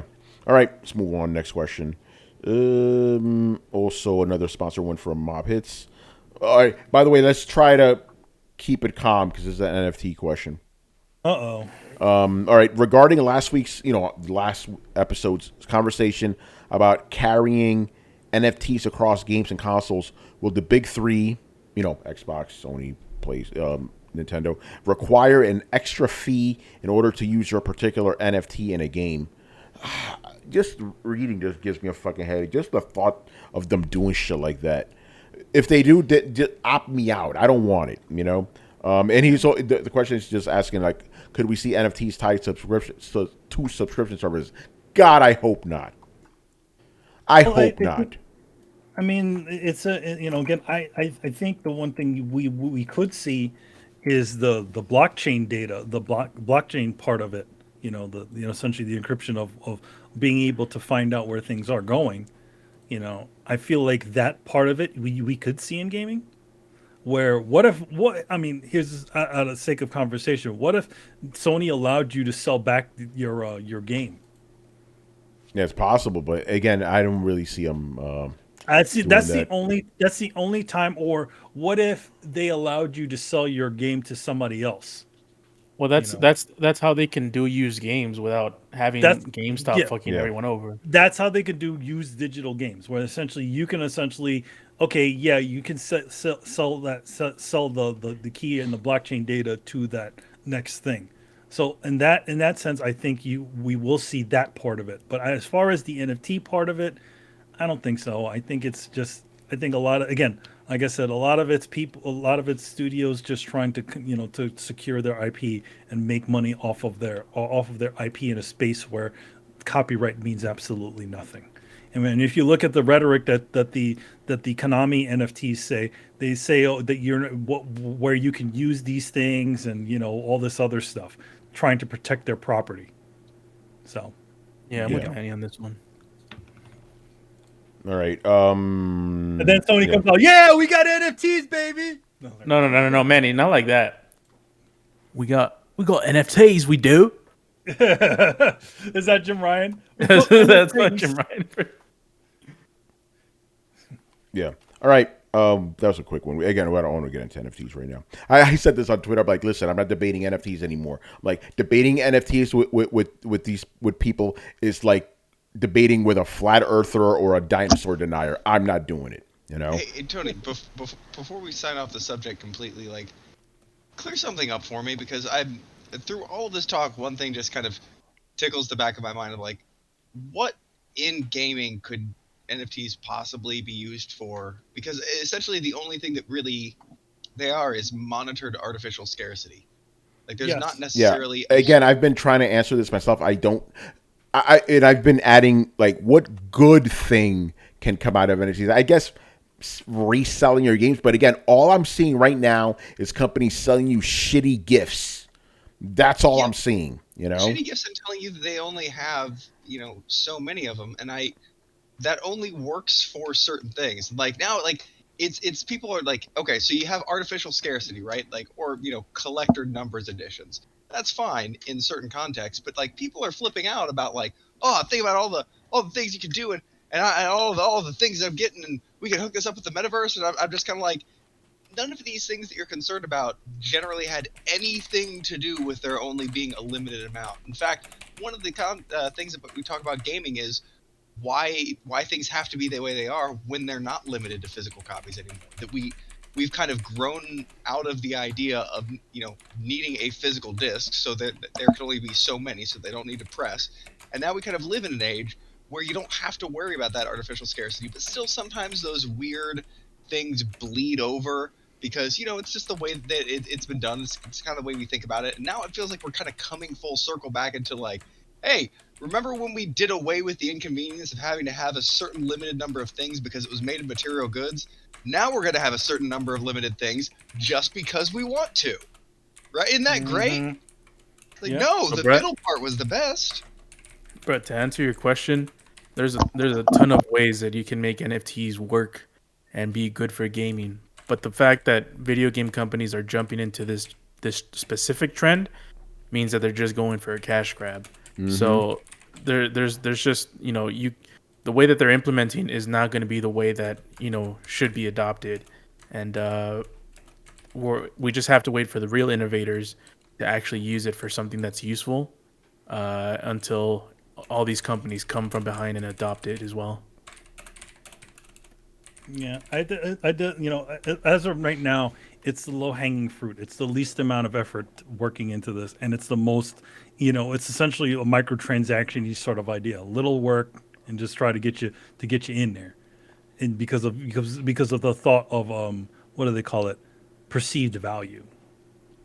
Mm-hmm. So I don't think it's I think the technology that goes into blockchain it is sound, but all the other part of it is garbage. Oh, I'm afraid to ask. What's up, Mob Hits? How much are those Castlevania NFTs selling for? He just said you should see how much they're selling for. I'm afraid. How much are people spending on those fucking things? Might guess thousands. Let me guess 50,000. They probably are. Random number. Again, I'm like, guys, you could go to that auction site right now, right click, save, for free. What the fuck? Jesus, what the hell is wrong with people? Are absolutely insane. You know what an NFT is? NFT is basically the notes that you write in the back of a checkbook. Oh, I paid for this. I paid for that. You're paying $1,000 for that. It's fucking mind-boggling, man. It's. Let me stop before I get myself worked up. People want to feel like they own something, and that's it. It's part of ownership that they can be put on a list. Like, look, I'm listed as owning this.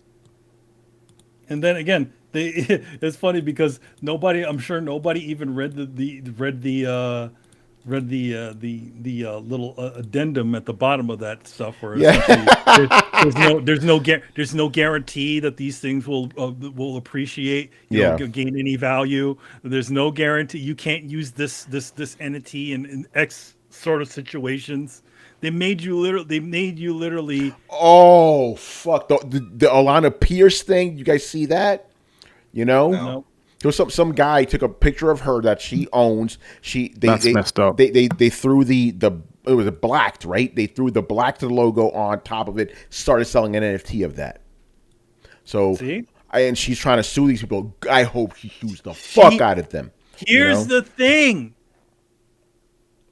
I know what Manny's gonna say. The thing again, I've been saying. I know what he's gonna say. This shit literally subverts copyright law and likeness rights. Mm-hmm.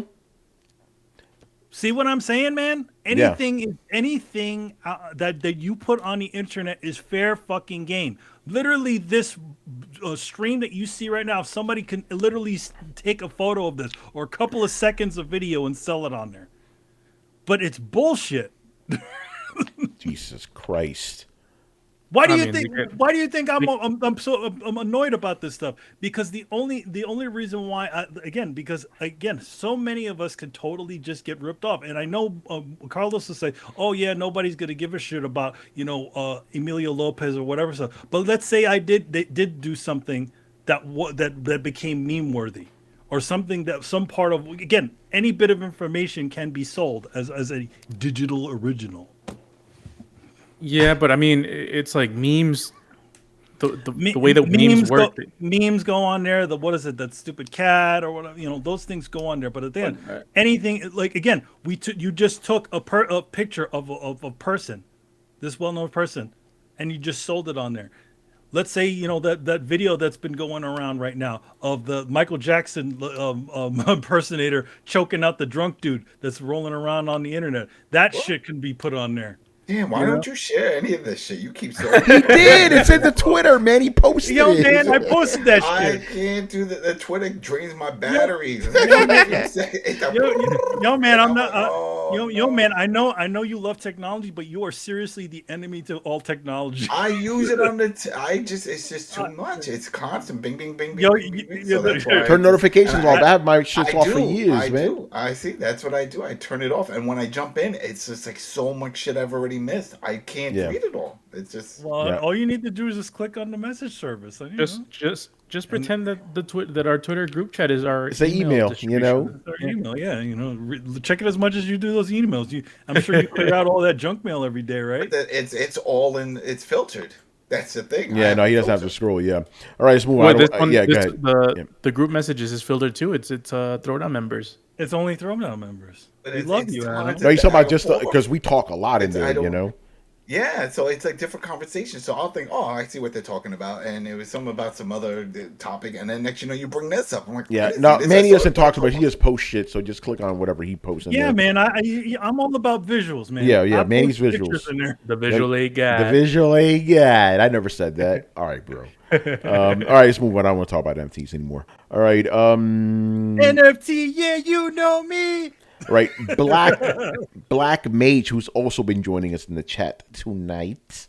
Yo. First question. All right, if EA and DICE fails to right the Downward Spiral, great album by the way, Downward Spiral, fails to right the Downward Spiral of Battlefield 2042, especially coming off of less than stellar performance by Battlefield 5, should the franchise be given to another developer, or should it be shelved for a while? Shelf that shit.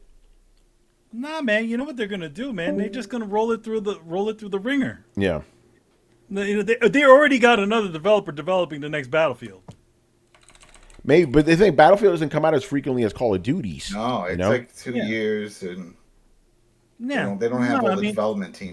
By the time the next one comes along, people are gonna Battlefield's back. Yeah, I say shelf it because it doesn't seem like they have any ideas anymore.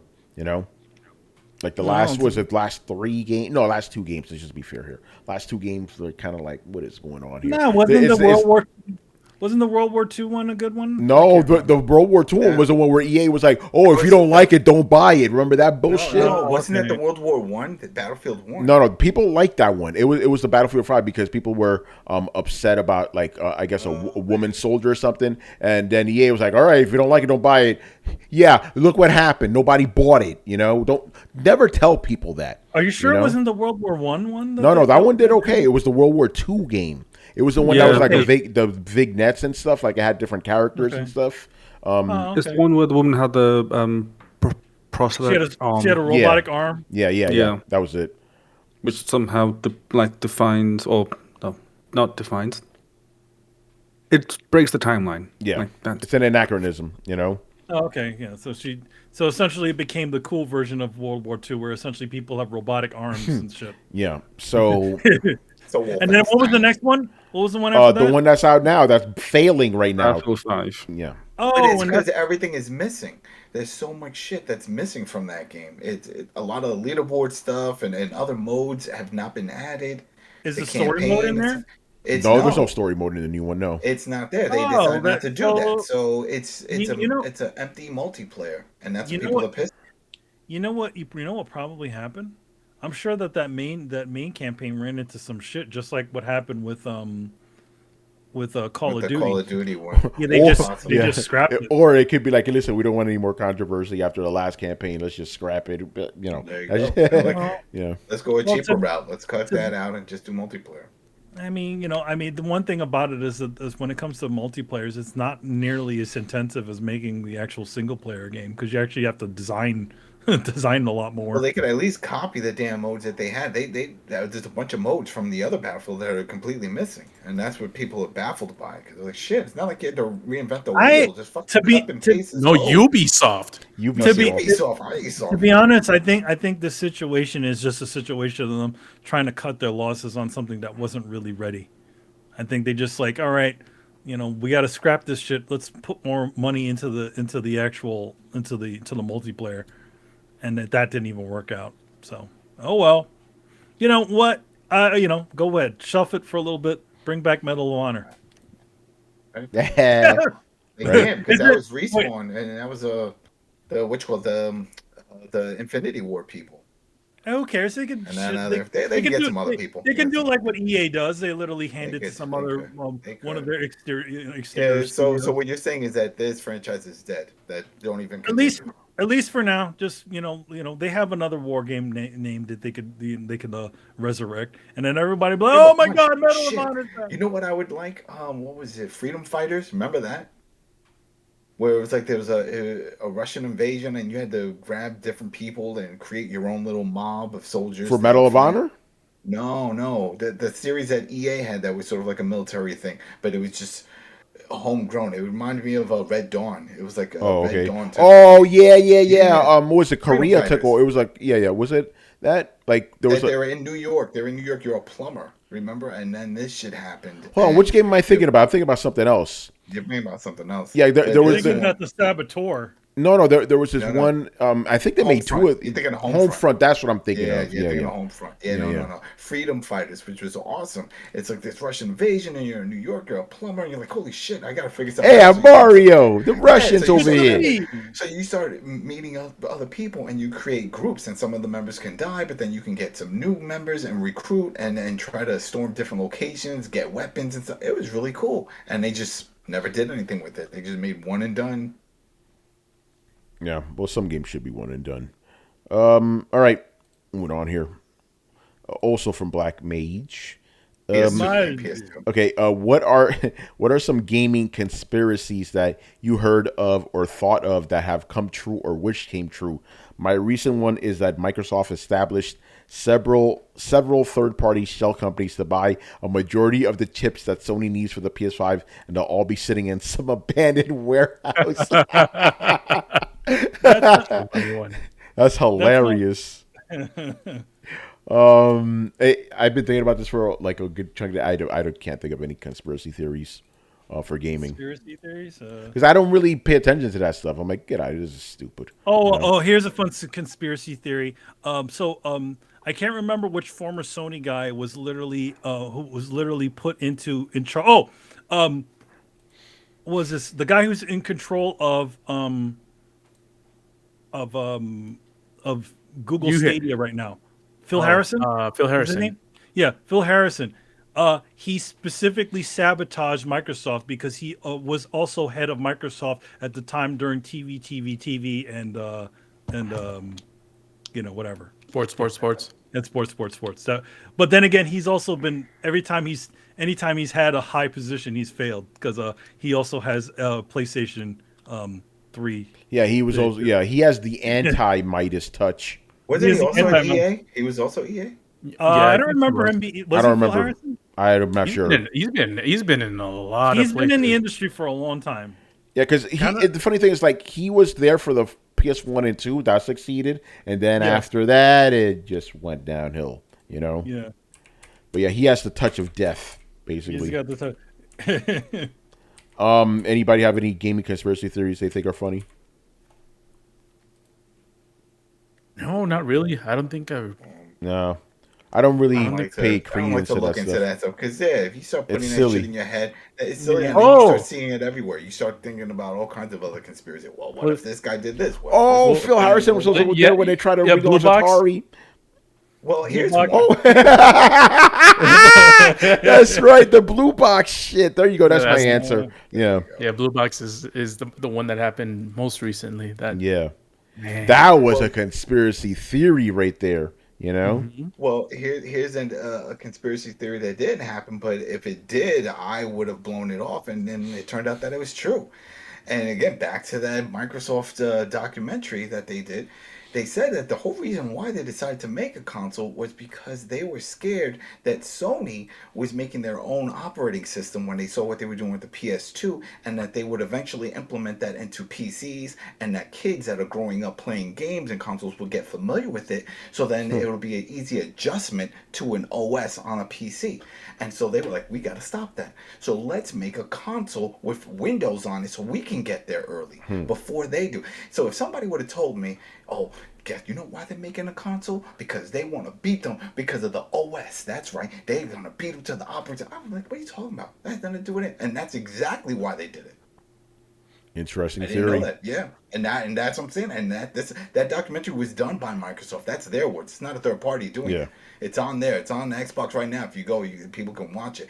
And I was like, shit, that's why he did it. And he said, yeah, that's why Bill Gates did it. He only did it for that. Because remember, he was against hardware. He was like, no, we're just a software company. We're not doing hardware. But when he saw that, and he's what?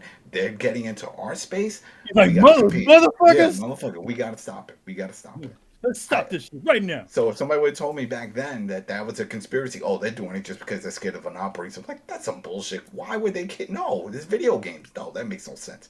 Nope, that was legit. Yeah. So that's not really a conspiracy. That's actually true then. But that's what I'm saying. If it was a conspiracy, it sounded, yeah. If somebody would have told me back then, like a crazy conspiracy of they're making it not because they want to be in the gaming industry, it's because they want to block them because they're scared that Sony's making an operating system to replace Windows. Where are you getting that from? Yeah, maybe. You heard that from Atari, you know? Exactly. That's too deep, man. That's too deep. Because remember, at the time, Sony was making a lot of laptops and stuff, and they still had Windows on it. They didn't have their own. That's right, yeah. There was still Windows. Oh, man. All right, moving on.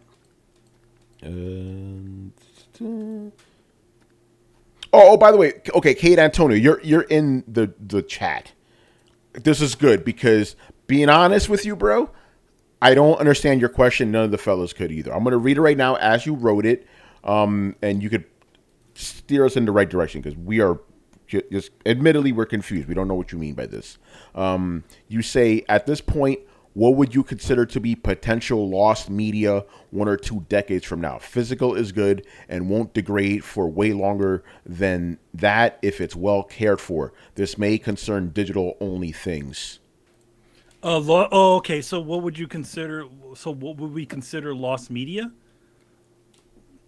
And it's not. I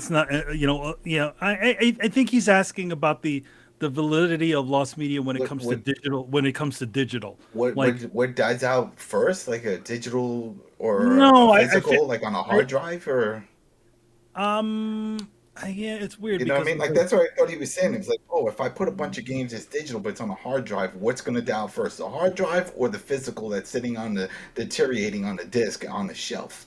If I try to play that, regardless, both of those things are going. Everything. That's the problem. People have to understand. Everything dies. Everything dies. Even if you put everything, it's like, you know what? I have a console. I'm not playing it. Doesn't matter because then eventually the lens will not work. The one that's on the battery on the console will not boot up. Everything eventually dies. Well, the one thing though, I mean, is like, especially when it comes to disc media, you can preserve it. It may not be in a hard drive, but on servers and stuff like that. That's how a lot of games are available. Yeah, okay, he's clarified right now. This is okay. Because again, I'm like, what? Oh, he goes, I read something the other day about what kind of digital lost media there would be in about 10 to 50 years. Junk Netflix movies, games only available on streaming sites, stores, pretty much every other YouTube video. Okay, that's So I guess in terms of games, you're talking about within the context of games, what's going to be lost media?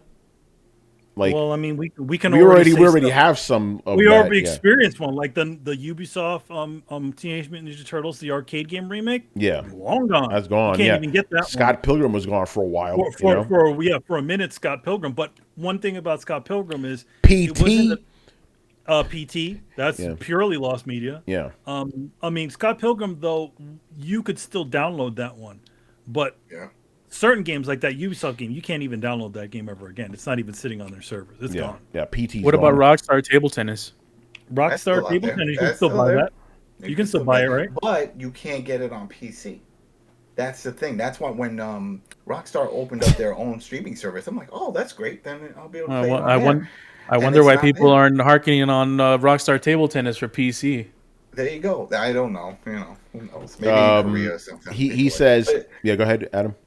yeah, but it's only up to Microsoft, and I kept trying to figure that out too because it's if you look everywhere, it still says it's a Rockstar game, even though it was an exclusive release to Microsoft. It still says that Rockstar has full rights to it.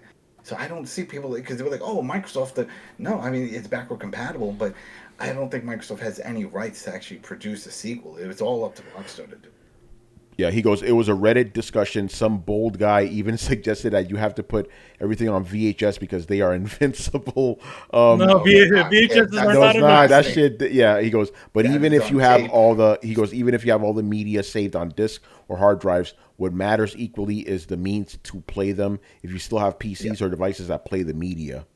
That's it. That's what I was saying. Consoles, Well, if the console dies, if the CMOS dies, if the lens stops reading the disc, you're But he's got to put. It's like, what if you got a bunch of floppy disks? Like, I can't play them on my PC. You know? Yeah, well, I mean, to be honest, and like that deteriorates. That's the tape. thing about it is, though, a lot of people have already sort of pulled over these titles. That's why a lot of them exist Yeah.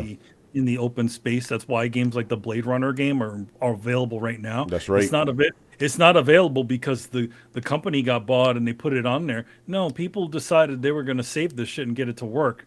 Yeah. You know. You're talking about the one That's from it. '98, right? I believe. Well, yeah, the old ones. Yeah, Yeah, yeah, the, one that the only one- real yeah. good Blade Runner game, right? The only Yeah. the only Blade only. Runner game and the only Yeah. good Blade Well, the Runner reason I game. said is because there is a new game, I believe, coming out.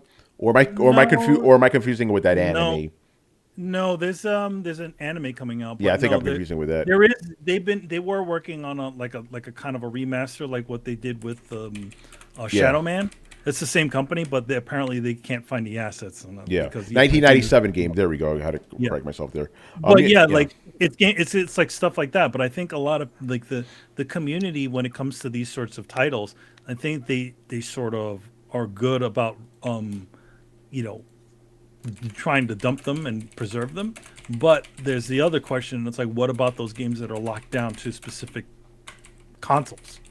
Yeah, You know, like publishers and again, also we talk about PT. PT officially is locked to whatever console it's been bought or attached to. Yeah. And in fact, you know, they won't even let you load it onto your PlayStation 5. It's so bad.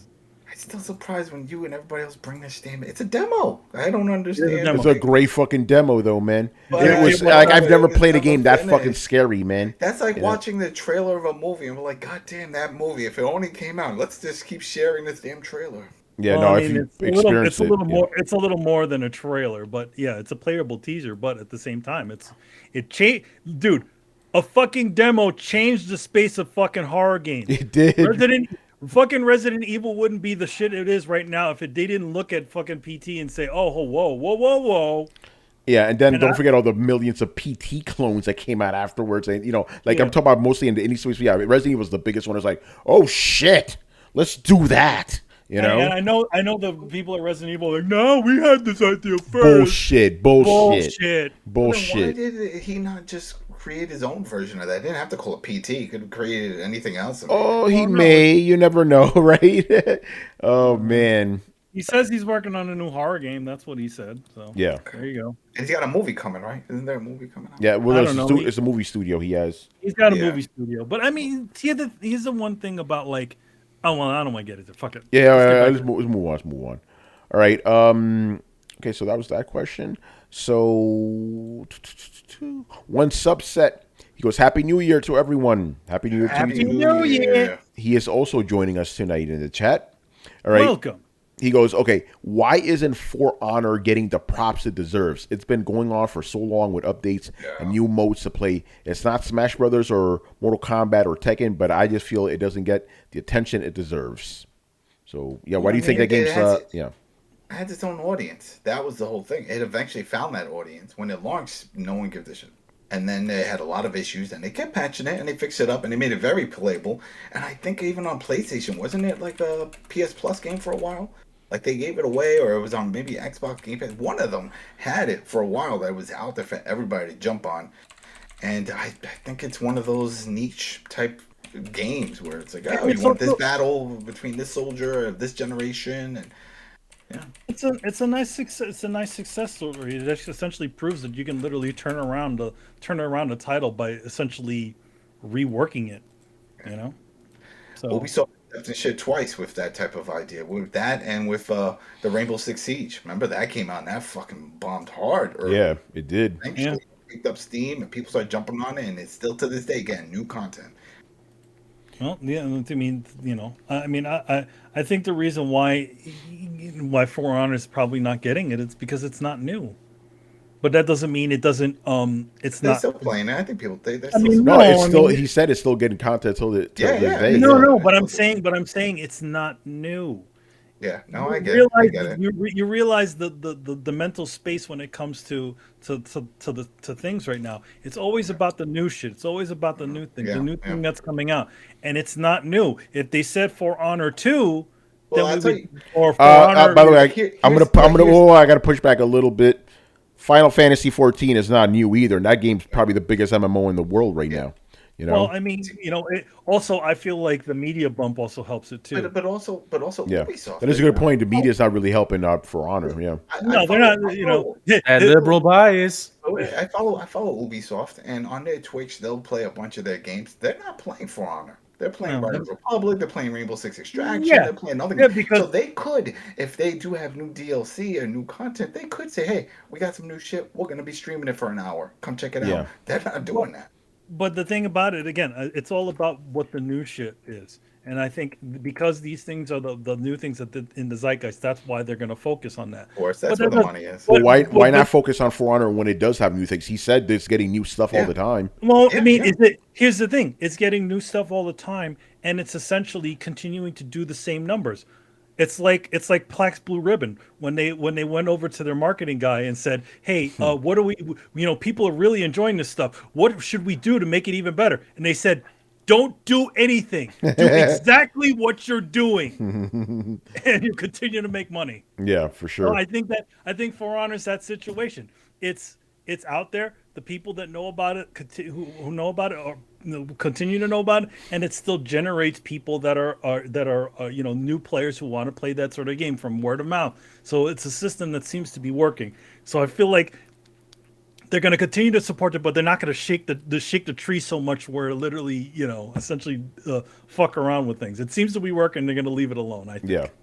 Yeah, there's also something to be said about just I'll just use it because it's our favorite word, zeitgeist. It's you know, not the zeitgeist only has a limited about a bandwidth, right? So some games are just gonna go down, even though they're still popular. Like think about it like this, right? Even though it did blow up, hold on, let me finish. Like even though it did blow up initially, like PUBG is still super fucking huge. We just don't talk about it anymore, you know. So it's one of those deals. Go ahead, Adam.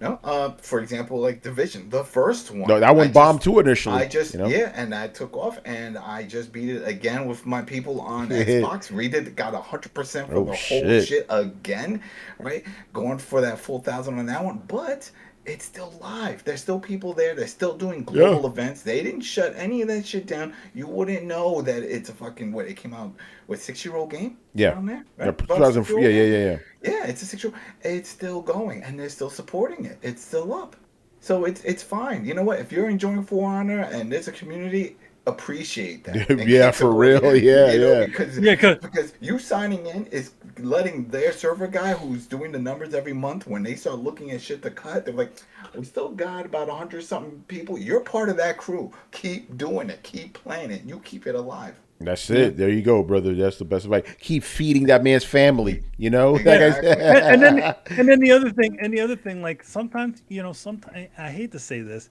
sometimes when you have an influx of players, that can also fuck shit up too. Look at what's happened. So speaking of Final Fantasy, look what happened. Ever since that thing, for some reason, something happened with World of Warcraft, and it literally caused a bunch of people to flood Final Fantasy, and literally people can't even get on to play it.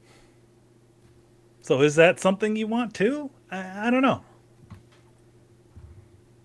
Yeah. All right, man. Where are we right now? Oh yeah, here we go. Next question. This one is kind of interesting. We're gonna have some things to say about this one. Who is this? All right. Oh, do I have it right? Yes, I do. All right. This is also from Mr. One Subset. He goes, I recently found out that the actual Halo Infinite game disc does not even have a game on it. Doesn't surprise me. Yeah, are we seeing the death of physical games approaching faster than ever before? No, this is not new, bro. No. This is not new. There's a lot of games that come. Nintendo's been doing this is part not this specifically, but this is partly the reason why last gen I'm like, why am I buying fucking disc? A disc is just a transport to install the game onto your hard drive. You're not playing a game off a disc. No. You know, it's a box art. It's for show. That's it. That's all it is. Yeah, it's just so you can show it off in your background. You know, you're paying for an executable in a lot of situations. Yeah, basically. So that's why I'm like, why am I bothering with fucking physical games? This is stupid. That's what happened to PC games. People don't remember that. Yeah, PC games. Remember the big ass boxes? You know? The big box PC games. At some point, they were just selling executable files that would literally send you to the internet, and you had to download the damn fucking game. Yeah. So yeah, this is not new. Like what happened with it, that is not a trend that's starting. That's been going on, bro. But But I also think in general, for them to do that, it's also because of the way the way Halo Infinite is built. Yeah. Halo Infinite in general could have, it could have been like a Cyberpunk situation. They literally put a broken version of the game on there and just have a downloadable patch that comes in and fixes everything. We talked about this with the day one patch. All these games, day one patch. So this tells us that all the discs, every game that's out there is broken in the box. And it needs to connect to get this update, or else the shit won't work right. Yeah, so I think in general for Halo Infinite, rather than putting a broken version of the game onto the disc, they just said, you know what? Let's just put the executable to get it to download, because we're going to continue to work on it while these discs are being. You got to understand, games are worked up on. Actually, I was going to say until they launch. No, they keep on going. It doesn't stop. Because somebody asked us about that. It's like, are day one patches assigned, a bad? So I'm like, no, that's common. If a game doesn't have a day one patch, that's actually the exception. Every game has day one. No game is ever not done until the team actually abandons it. There's a couple of games that I was surprised didn't have a day one patch, and the game worked really well. Yeah, very few of those now. So because usually when a game goes gold, that means that that's the version they're going to be selling. And that's going to be printed onto the disc. That's usually that reasoning. But I feel like, again, with a lot of companies, especially with, they have these sorts of games, they're going to essentially cut the middleman and be like, all right, let's just print the disc because, Walmart. Well, no, that's not like even like that. That's literally what happens. Yeah, that's exactly what happens. So yeah, just be aware, people. Like, there's not a new thing. Every game that you've played all of last gen, you have not been playing them off the disc. The disc is just the means to get that game onto your hard drive. That is it. You are never just playing the game. Yep, that's all it is. That's all it is. It's also it can't for the speed. It doesn't work. But he's saying also that there's actually nothing really on the disc for Halo Infinite. It's just it's an executable file. That's all it is. Yeah, to download everything. Yeah. So not surprising. That's just the way things are, man. Tony, what those is that called? Remember those limited run? Yeah, limited run. The boxes. Are there games in there? Is it a disc or is it just a box art? No, it's a game. I have to look. I'm going to say this. I don't know because I don't open those boxes. I'm like, well, but I keep this as is. I have a couple of them. I just never open them. I actually own a few limited run games, and yes, there is a fucking game in there. Okay. Yeah. And you played it, and it works. Yeah, it works. Yeah. I mean, it's essentially like like it works the way a normal game would work. I don't know why. I just always assumed that because they were separate. No, the reason that they were just paying them to do the box work and stuff. Put your game in it. You know what I mean? Like no, not at all. They wouldn't be charging $100 for a fucking just the case. It's custom. Yeah, people will buy. Listen, I'll be honest, Adam. That's exactly what I thought. I'm like, I'm just buying a fancy case. I didn't even know a game was in there. No, you're not. No. There's a reason why they call it limited run games and not limited run cases. Yeah. Adam, we think we Hey, look Casey, stupid right now.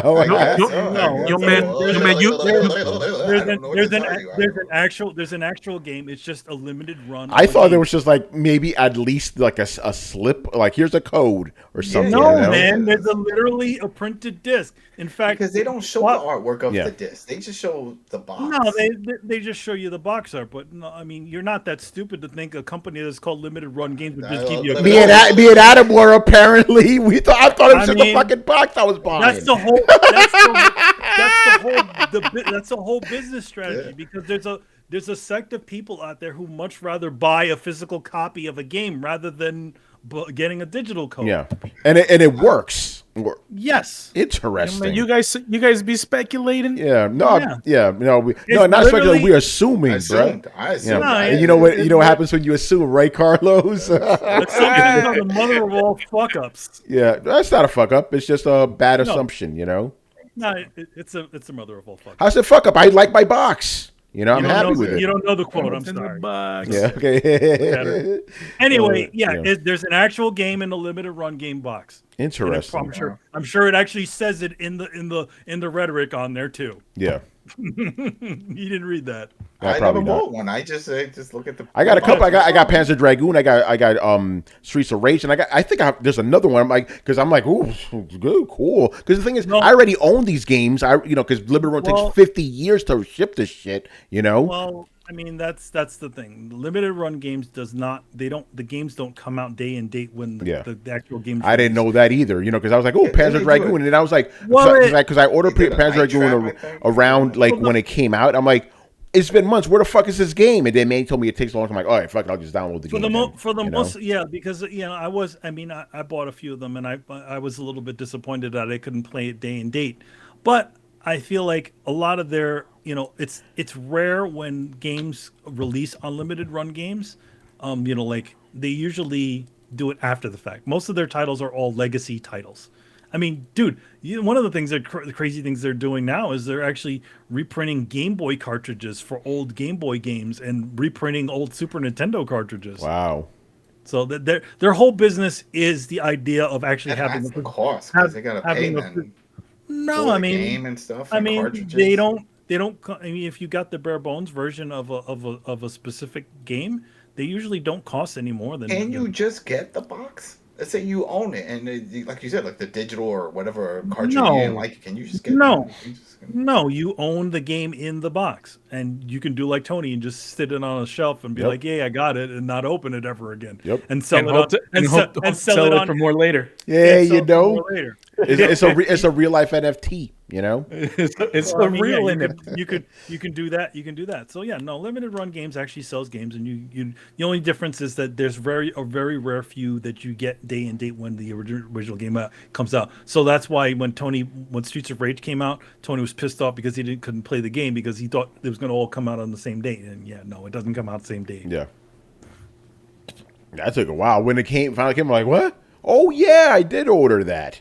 Yep, man. And Manny just educated everyone. He really did. Yeah, none of us knew that shit. Again, that's their whole business strategy is to go for the sort of classic sort of gamer who likes to have an actual thing to sit on their shelf or some cool new artwork that with the game. Yeah, I just thought, like you said, just to sit on the shelf. You didn't need a game in there. Yeah, that's what I thought. Yeah. Well, I mean, it's like guys. Like I was happy enough with the box. Like this looks fucking. It looks like a Sega Genesis cartridge. This is fucking awesome. Why do you? I mean, that's their original business strategy was creating Vita games, and they weren't just codes. They were like the actual. Yeah, I knew that. But I thought like with the current ones, it was just like at most you get like a code. But now I know, and knowing is half the battle. G.I. Joe. Yeah, if you ever want to get a title for the title that you that might be coming out, just check out Limited Run Games, not a plug, to see if they actually will have a physical edition coming out. Yeah. I'm not gonna open my shit. So I'm like, no, I'll keep it pristine, man. Yeah. And then you get old and you're like, man, I got too much shit. Yeah. And I can sell it. And you know what? It'll probably be worth a pretty penny by then. Well, yeah, because limited run games again, like they're limited runs. So yeah, they're NFIs, limited, not non-fungible items. Yo, Tony, what's up? I will tell you this. Don't get too attached to them because you're gonna have to start selling all of your shit soon. Well, Because probably. you're not gonna want to take that into the new space, man. Oh no, but actually, I may want to keep that around. That doesn't take up too much space. Yeah. It doesn't take up too much space. No, I'm gonna keep some physical stuff. Here's the thing. Tony doesn't have a lot of shit. I don't. I don't Wait, know. no, I you just see won't. his You won't background. I'm assume like, you that's a won't. lot of shit. I mean, that's all I have. And I'm probably gonna get rid of most of that nonsense. Tony doesn't have an insane amount of shit. Ever since I known him, he's never been one to sort of keep too much together. I mean, what you see in his room is what he's got. Also, remember We the gonna guy was start telling calling you you. the frugal gamer? Yeah, no, it's not that. This is being told to you by a man who has like a billion fucking things. So I have a little less compared to him. He has a lot less than I do. Yeah, no, but my point is I probably have more than the average person. I'll say that. No, I think you have less than an average person. Really? Remember, you're comparing it to you, and you're Mr. Everything. No, I mean, like man, you pull out that issue of Game Informer 1987. You probably still have it. No, I actually don't. That's the other. No, that's not in storage or anything. We're gonna get a Twitter DM later with a photo of Manny's. Oh yeah, I did have it. I did have shit. No. Manny. That's one of our little running jokes. Like every time we mention something, you're like, "Oh yeah, hold on," and then you just bring like, "How did he have that?" Yeah, no, I do. Some of the things I do have, I still have a bunch of Nintendo powers from issue 1 all the way to I think the beginnings of Nintendo 64. I have a bunch of those, and I do have some game EGMs, and some of them I eventually started cutting them up and taking out some of the reference images, like stuff I was keeping for reference images and putting them into like a scrapbook. Nice. So I could look at later. Man, Manny does like mention like, hold on. Yeah, then he goes under his desk. Oh no!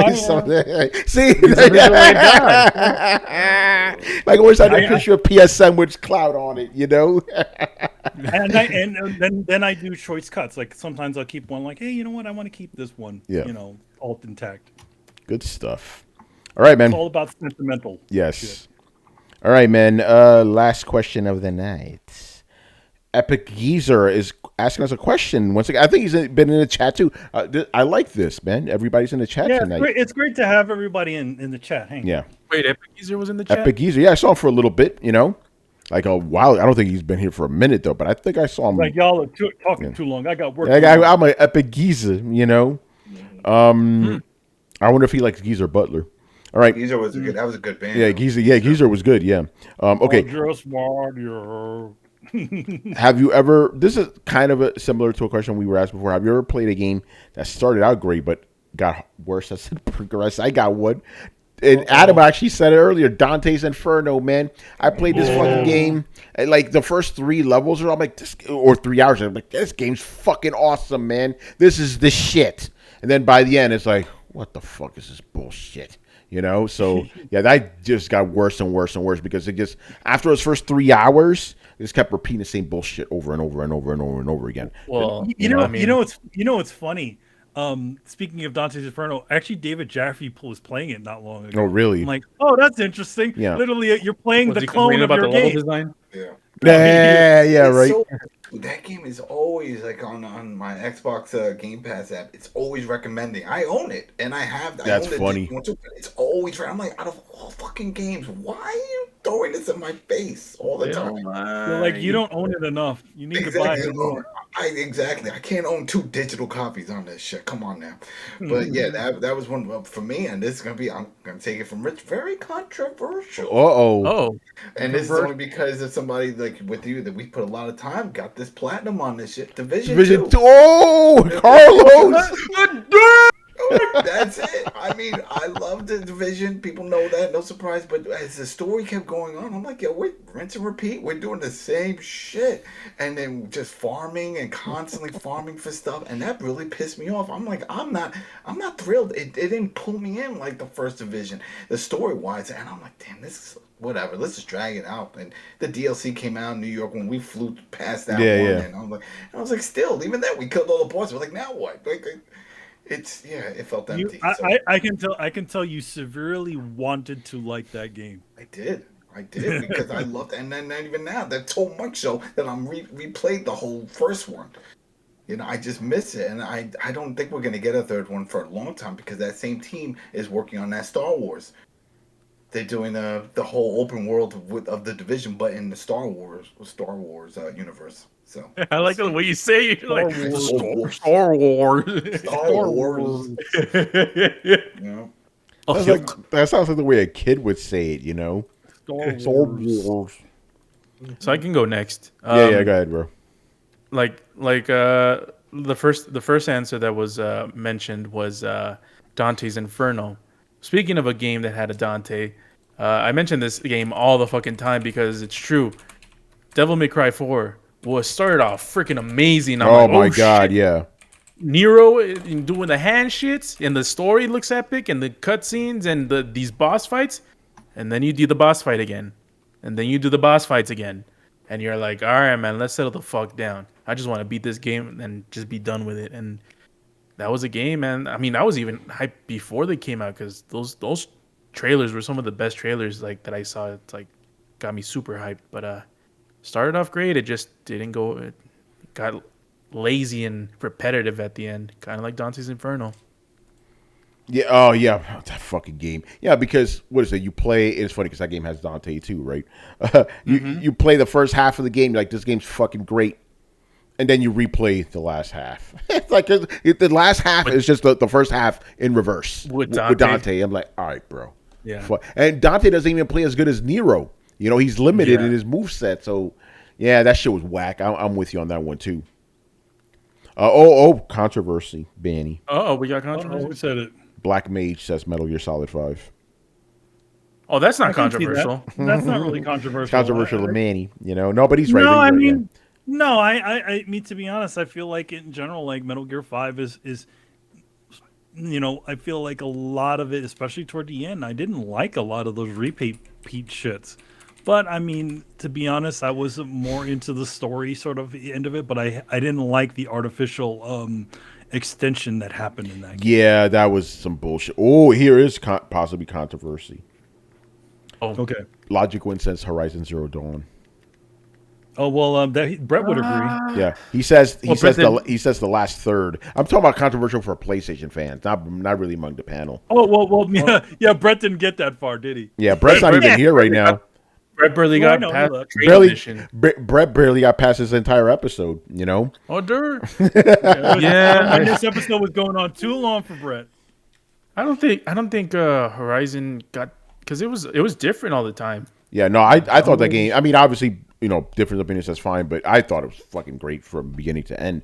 But yeah, it didn't work for you. The Last of Us 2, that thing. The Last of Us 2 is a really good example. Well, no, because it was good and it was bad and then it was good. Yeah, it was like the Eternals. It tried to be good, but then it fell apart. It threatened to be good. The accuracy. Nah, that's not fair. I'd rather watch the Eternals than play The Last of Us again. That's controversial, isn't it? So, I mean, I couldn't say God of War, the new God of War. Boy. I mean, I enjoyed it, but you weren't a fan of it, though. I wasn't a fan of that one. I didn't. It's sort of, to be honest. But didn't it get worse for you? Did it just remain the same? No, it just sort of remained the same. Yeah. Yeah, if it is a controversial opinion, then I would kind of agree with it, even though I didn't hate the latter parts. But I do agree that God of War started off strong and then it kind of petered out a little bit.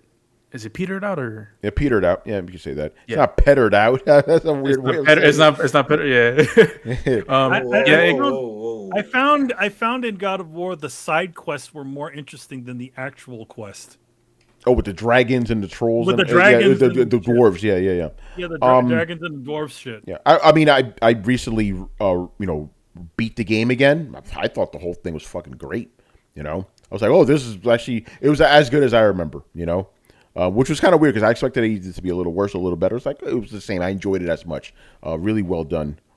But that's just my opinion. All right, Brian. Game that started off good and then just got worse for you. I actually can't think of any because either again the games I've played have either been I've enjoyed it throughout or I've not enjoyed it at all. I can So, answer for Brian. what? Our 10,000 of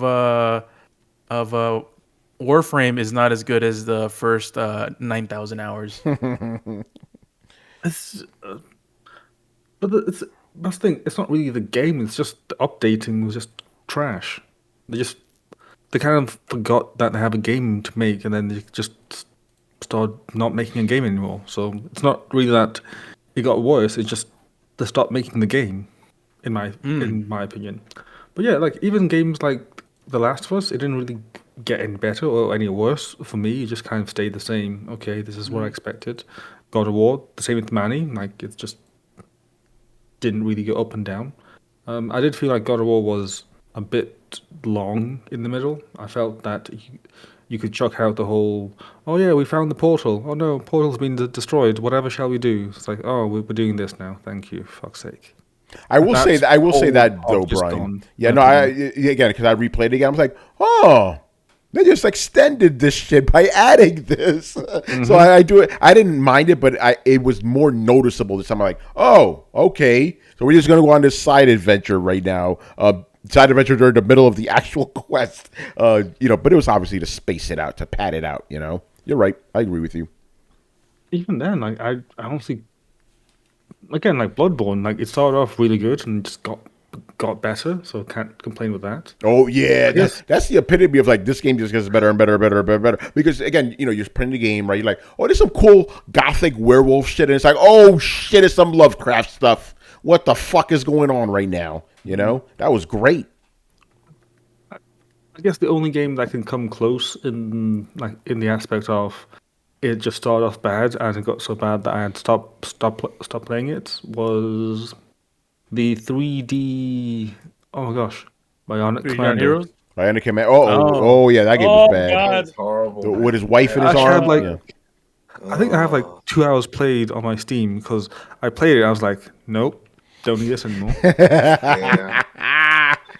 That's And another everyone game Adam likes really better wanted than to That's how like. you know that shit's bad. That's another game Adam really wanted to like. I wanted that Mike Patton doing the voice. I'm like, oh, this is gonna be awesome. I can't wait. And I love Bionic Commando, but they fucked up. I just imagine Brian as the Jerry Seinfeld gif, like, getting up off the theater. Like, nope. It wasn't even two hours. It was 30 minutes. Wow. It felt like 2 hours, though, That's the funny thing. Yeah, like I swear it was longer. Wow, Checked it some just time now. dilation there. Nice. Wow. That's You just check crazy. it now, Brian. That's a beautiful thing about Steam, man. Well, I wonder how many hours I put into God of War. Oh, let's see. Let's see. Library, home, God of War. Where's God of War? I put. It says 29.7 hours, and I did most of everything in the game.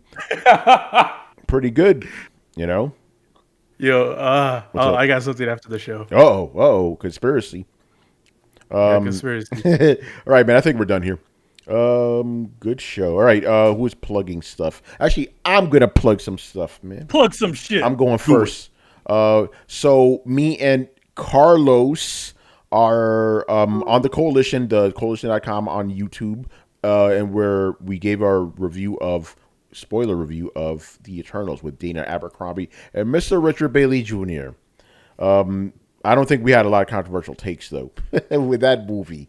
Yeah, with that movie, no, that Was it a general we don't like it at all? No, it wasn't that. The theme of it was missed opportunities. I said the movie is a benign Prometheus because I felt Prometheus was just mean spirited, with what it was doing. This one was a mean spirit, but it was the same basic thing. Like you try to do too much, and it's like Icarus. You flew too close to the sun, man. Just like the Oh, Icarus. God. Yeah. No spoilers, but it's like, bro, really, we're doing this, okay? Did his wings turn to ashes his grave? Yes, Iron Maiden, man. So yeah, go anyway. YouTube, The Coalition with a K. Go check out that spoiler alert. It was a lot of fun, and yeah, me and Carlos, man, good stuff. All right, Yeah. Manny, what you got? Time? Again, nothing to talk about at this point in time, but stay tuned. Lots of stuff in the old thing, in the old grinder, but not as grindy as before. Nice. Adam, you got anything? No, nothing yet. Walking Dead does not come back till Popo. Whoa. Shit, the division. Duck. Shit, there you go. Yeah, so that's it. If you want to go catch up, go look up I Am Negan. That's over on Spotify and iTunes, and you can also find it at the Coalition. So if you want to catch up on that, and that's it. Just playing games, working on a bunch. Yeah, we just got a lot of content coming out. I'm working on the Rainbow Six Extraction. We got the Arc for Amazon and a few other good ones. So take a look at the site. Oh, just like Manny, I will also plug a little something. I can't talk about it at the moment, but I recorded something yesterday, which will air soon. I can't say when, but very cool to participate in this. So yeah, stay tuned. I can't say any more than that, but it's very cool. Very, very cool. Yeah, I saw it on my calendar. Yeah, which I'm like, how are you hitting my shit? Yo, Manny hacking. Yeah, right. Yeah, Manny, I didn't know, man. I didn't know. That's crazy. All right, people, we're done here. So make sure you follow Throwdown on the usual places: Twitch, Twitter, and the YouTubes and Discord. Mob hits, you already know, man.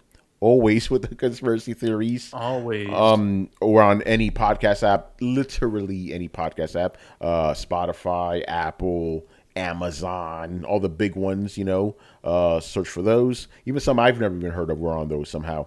I don't know how. Like, what did I never heard of this place? Oh, we're on there. Cool.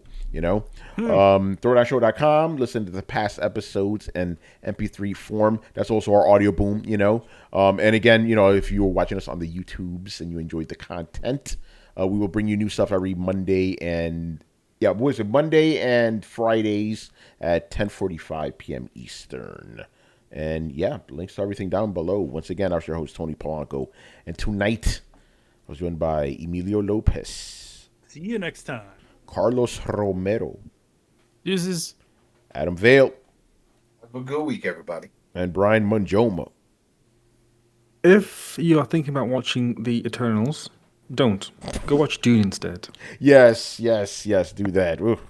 physically in 4K. Yeah, there you go. Yeah, we watch Eternal so you don't have to.